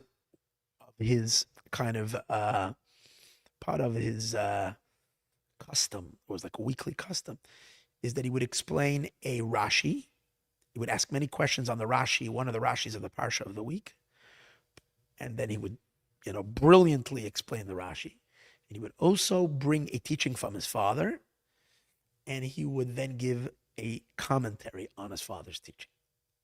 So in the year 1985, on the Parshas Achrei Kedoshim, the Rebbe brought this passage of the Zohar and of his father. He didn't read the whole thing. He just highlighted a few points, and then he gave an explanation on it. So I would want to read what his explanation is. He basically asks the Rebbe, and it's interesting how the Rebbe makes these amazingly deep, complex teachings. He tries to simplify it and make it applicable to everybody. After we've learned all of this, so what does this teach me and you in daily life? Good, you're a great Kabbalist now. You know all the names of God. Now what? How is this going to change you forever? What does this mean to your life? So he's going to teach you how to become a better person and live a godlier existence in a very down-to-earth practical lesson. So the main question he asked over there is, what is the Hira? What do we learn from this? So the Hira from the Aris Seif and Zayda Parshasenu. We spoke earlier that Reb Abba recognized, it's in Yiddish, so I'm not going to read it in Yiddish, I'm just going to read it in English. Reb Abba recognized that this person was sinned, and the person didn't do teshuvah. Rabbi Yossi, however, did not recognize that. So he brings what his father said, that Rabbi Yossi is Malchus, like Rabbi Yossi is Gematria Elokim, which is the lower tshuva. And this person already did the lower tshuva, and therefore from the perspective of Rabbi Yossi, which is the lower tshuva, there was no more sin on the person's face. Only Reb Abba, which is Bina, which is the higher tshuva, he recognized, because the guy didn't do the higher tshuva. Okay. And like it's explained in Igeres HaTshuva, that the order of the avoda is that earlier we have to start with the lower tshuva, and then we come to the higher tshuva. And over there, this is all the Rebbe adds, it doesn't say over there. Like the Alter Rebbe says in Tanya, that Shabbos is the higher tshuva. Every Shabbos is an experience. Shabbos is the word tashev, means to return. Shabbos is tshuva, but Shabbos is the higher tshuva. And therefore the Alter Rebbe says, since you can't, that's why you can't go into Shabbos at first you do the lower tshuva. So the Alter Rebbe recommends that every Thursday night, at least Thursday night, one should do a tshuva. One take a few minutes to meditate and ask God for forgiveness and do the lower tshuva on Thursday nights, so you're ready for Shabbos, so Shabbos will be a higher tshuva for you. That's what he explains in Igeres HaTshuva. Okay, so that shows you have to go from the lower tshuva to the higher. Now the Rebbe says, from this we have a wondrous directive. And the Rebbe is going to point to two powerful. There are, and by the way, I want to say, this is so powerful what the Rebbe is going to say, but very sharp, the way the Rebbe says it. He says, there were great men of the Jewish people, which sometimes rebuked people, which means they spoke harshly to people. They pointed out their sins and said, you have to fix it and so on. There were great people that did this. The Rebbe says, comes a little boy, the Rebbe basically says, a youngster, basically a little, the Rebbe doesn't use derogatory language, but you can see that the Rebbe is basically emphasizing, like, comes a little nobody, a little child. The Rebbe is not going to say anybody a nobody, but needs to say someone who's not holding by any great levels. Not only that, he's an ignoramus also, and has no connection at all to the great people, like the great Gedolei Yisrael. And he goes around and tells Musar to Jews. Walks around telling people and yells at them and tells them how big sinners they are. And he pours them with blessings, curses. And I'm going to say, there's a lot of YouTube rabbis that do exactly that. They're busy saying, oh, everybody's sinning and everybody's going to go to Gehenna and everybody's going to go to purgatory. And if they don't do tshuva and if they don't do... And these are not Gedolei Yisrael from these great, great, great, great holy rabbis. These are regular people who enjoy pastrami sandwiches like me. Okay? So they're not like the most sublime, refined, elevated people just because they have a lot of listeners on YouTube. I don't even claim myself to be one of those. But if you know this channel, we're not into rebuking people. I'm saying there's a certain style that is very popular. And that is a certain thing where people go around and telling people how sinful they are. And if they do this Avera, this is what happens. And if you do this Avera, this is what happens. And if you're not religious and you're secular, then boom, boom, boom. And if you don't keep Shabbat, you know, God. That's who the Rebbe is referring to. People that have not attained high levels of spirituality, very refined, deep levels. They're just a little bit big mouths. And they can rattle off and speak derogatory about people. So we have the hara from the Zohar. And the reason the person says it, he says, well, you see, the Navi said Musar. You see, the prophet said Musar. Or this great rabbi who lived this time, he's known in his books, he says very strong Musar. The Rebbe says we have the teaching of the Zohar. This that Rab Abba saw in another person a deficiency, and he told him Musar. Rab Abba rebuked this person that he should do tshuva. How did he say it? He said, "Tell me that mark. What is that?" He pointed out the person's flaw. Is nish glat val yenen hat by garnish gehalten. First of all, Rab Abba didn't walk around and go to people that were not holding by anything. Someone who's a beginner, someone who's out in the street, someone who's nebuch, his soul is disconnected. He's not Rab Abba would never even mess with a person like that. He would love him. He would he would invite him in. He would learn with him a little Torah. You mean if you meet a secular Jew, Rab Abba wouldn't treat him this way. This person was someone the Rebbe said he did already the lower tshuva. He's already working on himself. He's already a Baal Tshuva. Rab Abba realizes this guy's a Baal Tshuva, but he wants to make him a much higher Baal Tshuva. It's a different story. You're dealing with someone who's already, you're not running around to people who are not keeping mitzvahs and yelling at them that they're a Russia and that's what he's saying. It's not like you're starting, or sometimes it's not just someone who's not keeping mitzvahs, someone who needs a little love. Doesn't need to be yelled at, doesn't need to be told off and told how the sinner he is. The Rebbe says, Yener not gehalten by tshuva tata. This person was already in the lower tshuva. But since Rab Abba was holding by a higher tshuva, is according to Rab Abba's level of the high tshuva, is by yenem da chisaron. Rab Abba sees that this person still needs work. What's the lack? That he only has the lower tshuva, and he doesn't have the higher tshuva. So Rab Abba saw that. Mashenke Rabbi Yossi, who is also a great gadol b'Yisrael. Rabbi Yossi is one of the sages of the Zohar. Afal piken. Even though he was a great sage, he didn't see a chisaron. He didn't see a lacking in that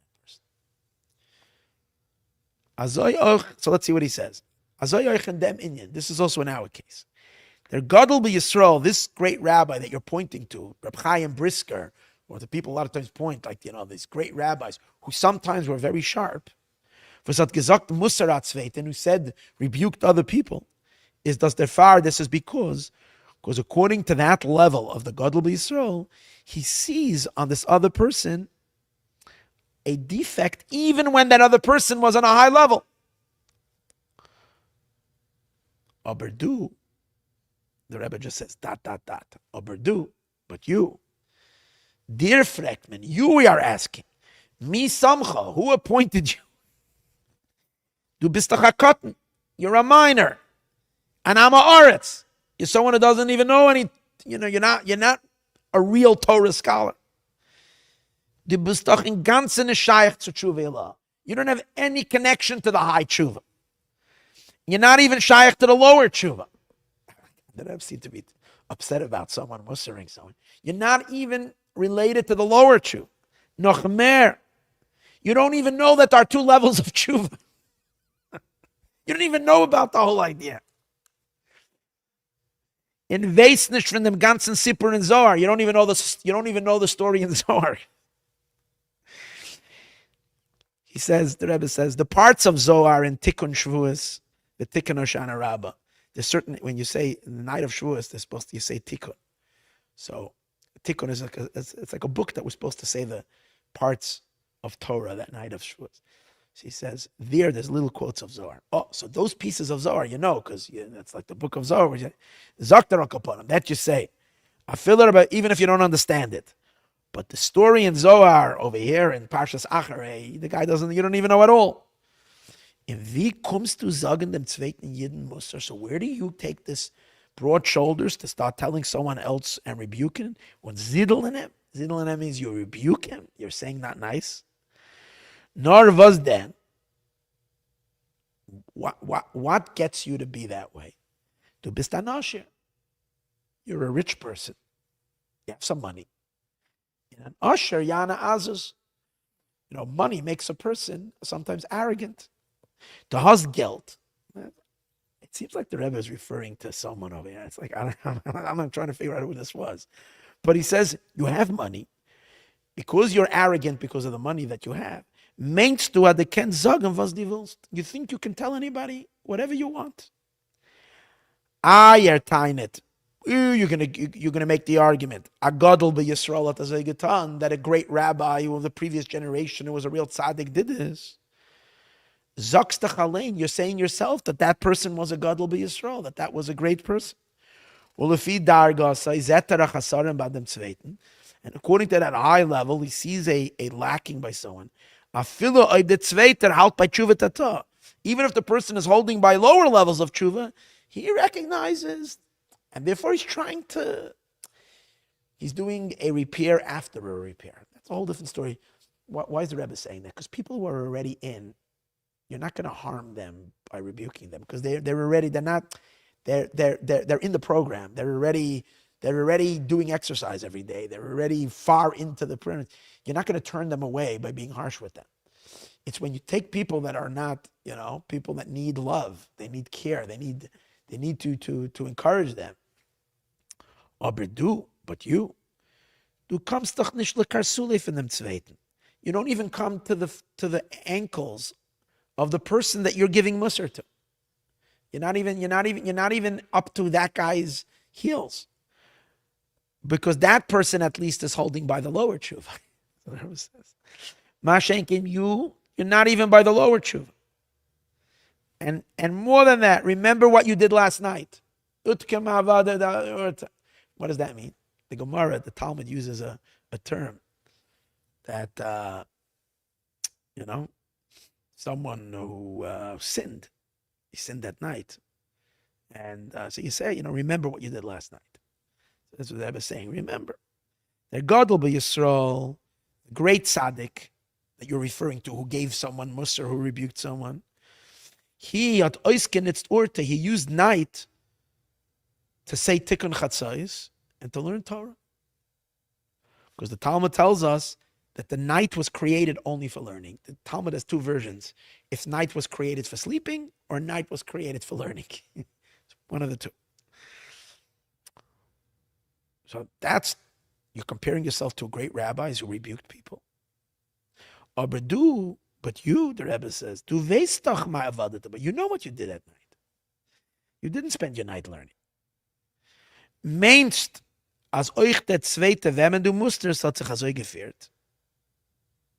So you're thinking, because basically the Rebbe is referring to a teaching of the Baal Shem Tov. Usually, when a person sees faults in other people, it's because they have the same fault, and that's what they're seeing in others.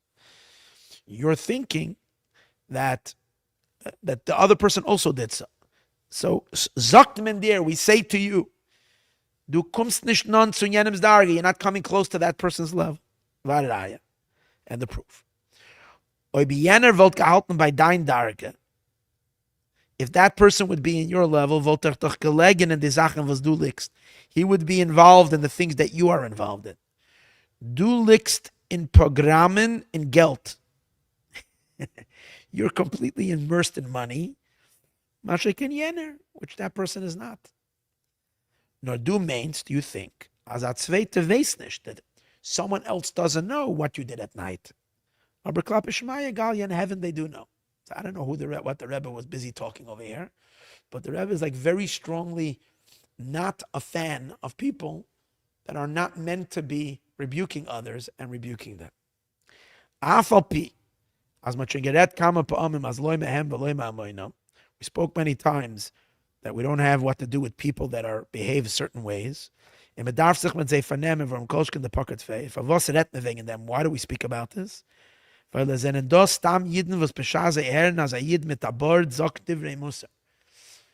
says, why am I even speaking about these people whose behavior is so not fitting for a rabbi to sit there and to speak negative about Jews and to put people down and so on and so forth. It's so distasteful, the Rebbe is saying. So why am I speaking about it? Just ignore it. He says, the reason I'm speaking about it is because a lot of simple Jews, when they see someone with a rabbi and he has a channel, I'm saying he has a channel and it's whatever, and he gives good and he yells strongly on it and he says fiery words. So then people believe that it means something. So therefore I'm saying that you have to have a very, very, very high license in order to be able to be ready to tell people.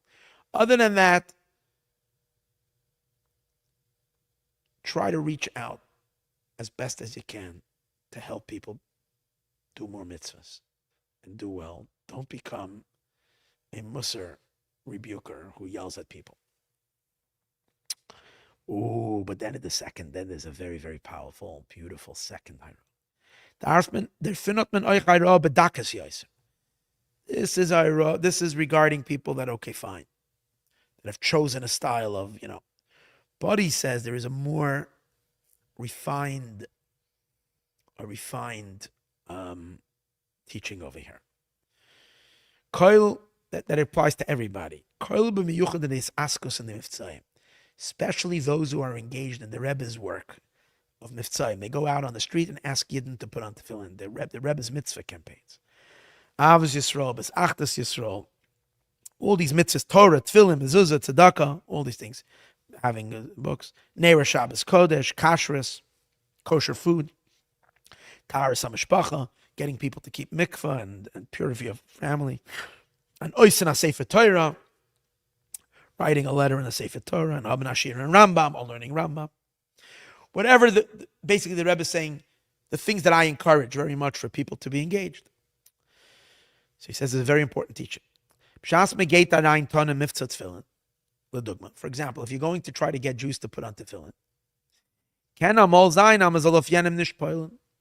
sometimes you ask someone to put on tefillin and you're not effective. This individual does not want to put on tefillin.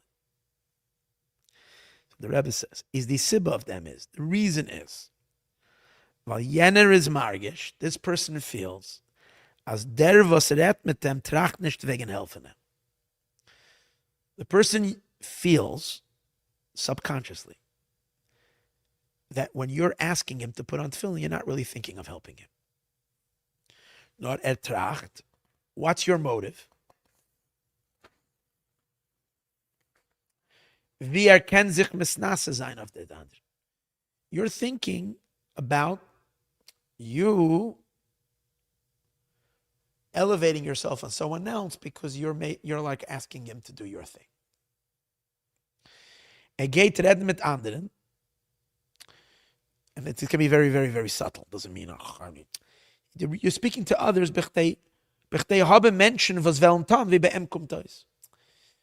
You want to have people doing what you think is right. In other words, what you understand is the right thing. You enjoy the fact that people follow you, that you're that the guy did it because you told him to do something. Now, he's going to take this lesson in a minute from the story we're going to see over here. Rabbi Abba was able to fix this person because Rabbi Abba himself is in a level of the higher truth. If you are one with tefillin, if tefillin is really real by you, then you would affect the other person to put on tefillin too. But if you're stuck in your own ego and you're trying to get him to put on tefillin, people are very, very subtle. People are very sensitive, subconsciously. They can pick up on that immediately. It's like what he says. Now, the truth is, you don't have to be the purest of motive to be successful in putting on tefillin, he says. Most people, even when you have your own ulterior motives subtly, you do affect, and the person puts on the tefillin. Why? And that's not because of your credit. It's because you're going in the shlichus from them Rebbe, the shlucha shel adam kamoisa. Since the reason what's really motivating you to go out into the street is because you're doing mivtzayim, you're doing what the Rebbe sent you to do. So you're going as an agent of the Rebbe. And an agent of someone is like the Rebbe. And the Rebbe has pure motives. The Rebbe doesn't want the other people should put on tefillin, so people should do what he says. The Rebbe wants people should put on tefillin because it's good for them to put on tefillin, for them to do a mitzvah. You really care about them, and you really care about tefillin, and you really care about God's will. That's what's really there. So what the Rebbe is saying is, even if sometimes the shliach, the messenger, has ulterior motives, the sender who sends the messenger overpowers these negative things, and there's enough pure motive coming through to the end user, to the customer. There's enough purity coming through, not because there isn't enough damage being done by the shliach in between for his own ego, and he allows the Rebbe to come through. But the Rebbe says, in a case where you see that you're not affecting, so why not? Must be there's a little too much ego there, that it's not allowing the Rebbe's vibrations to come through. Isn't that interesting? The Rebbe says like this: if you would be doing the way you should, then the Rebbe's vibrations would come through, and this guy would put on tefillin. And usually, if there's a little bit of self mixed into it, or I'm saying you should put on tefillin. You got to put on tefillin because I told you, or I want you to do what I think is right. If it's subtle, then the power of the sender can get through. If it's not subtle, then you're blocking it. So then who do you blame for him not putting on tefillin? Do you blame that person? This guy is so far from Yiddishkeit. He's so, can't believe it. This person is like so low, so far. It has nothing to do with him. You have to sit down and do tshuva yourself. If you go and counter a Jew and you didn't success to put on tefillin, look into yourself and do tshuva, and go back to him after you cleaned it. You did tshuva in yourself, and you'll see he'll put on tefillin. Never ever blame the person. It's always yourself that needs more. It's just a way of. Let's just read the words here.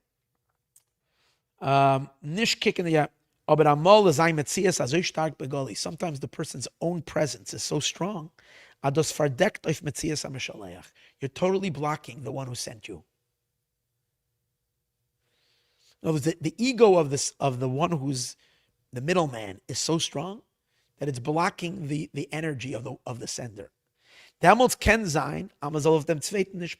possible that you won't affect on the other person. That person feels this that you're talking to him to put on tefillin is nicht val metrach letavasai. It's not because you mean his good. Not to liba pniya. You're doing it for your own whatever. You will feel good that you got 10 people to put on tefillin. I have to put on tefillin, so you should feel good that you did. I have to do something I'm so uncomfortable with in the street. Like people who are not used to it, it's the weirdest thing to put on tefillin. I have to do something so uncomfortable to make you feel like you're a champion. You know what? You'll go find your champion, whatever. You'll be validated from something else. I don't have. I mean, if he wants to do it for you, that's nice, but he doesn't have to. But if he can sense that you really care about him and you wanted to put on tefillin because you know it's good for him to put on tefillin. But wie ist das jener margish? How can someone feel something? B'shasar zet as afa pivus der Yid legt tefillin felt beim de kavam shel HaMelech. Das ist doch a chelik v'kiyum mitzvah. Why is that person feeling this? Because he sees that the person who's trying to convince him is lacking in tefillin. Why? Because what is tefillin? Tefillin is you're completely surrendering yourself to God. Now, if when you're doing God's mitzvah, you're thinking about yourself, means you're not really. That means that the person himself, who's the agent to put on tefillin, didn't really put on tefillin that morning. He put it on, but he didn't really tune the tefillin in really well. He didn't really, because had he really done it, then he would have been surrendered to God. He wouldn't have been thinking about himself. He would be thinking about God's will. Then when he would reach out to another person to put on tefillin, it would be pure. So that person senses that you're lacking in your tefillin. So then you got to fix your own tefillin to put on someone else's tefillin. That's what he's basically saying. So in that sense is the lesson over here. Reb Abba was only able to help this individual because Reb Abba was on that level. So he was able to help. And if you're not there, you can't help. So therefore, he says, and andere Werte, wenn es fällt in der Avoide v'kafarm das geht reden, von einer schatt es euch in der Poolleif in Zillas. Like you see from the Zohar, that in order to help another person, you yourself have to be on a high level. In Demolz is be'emes margish, me will ihm helfen durch Masaka sein, aber Oymen ist alleine von der Gedargisch, okay? Schatt es der Poolleif in Zweiten, okay? The Idach Gisa.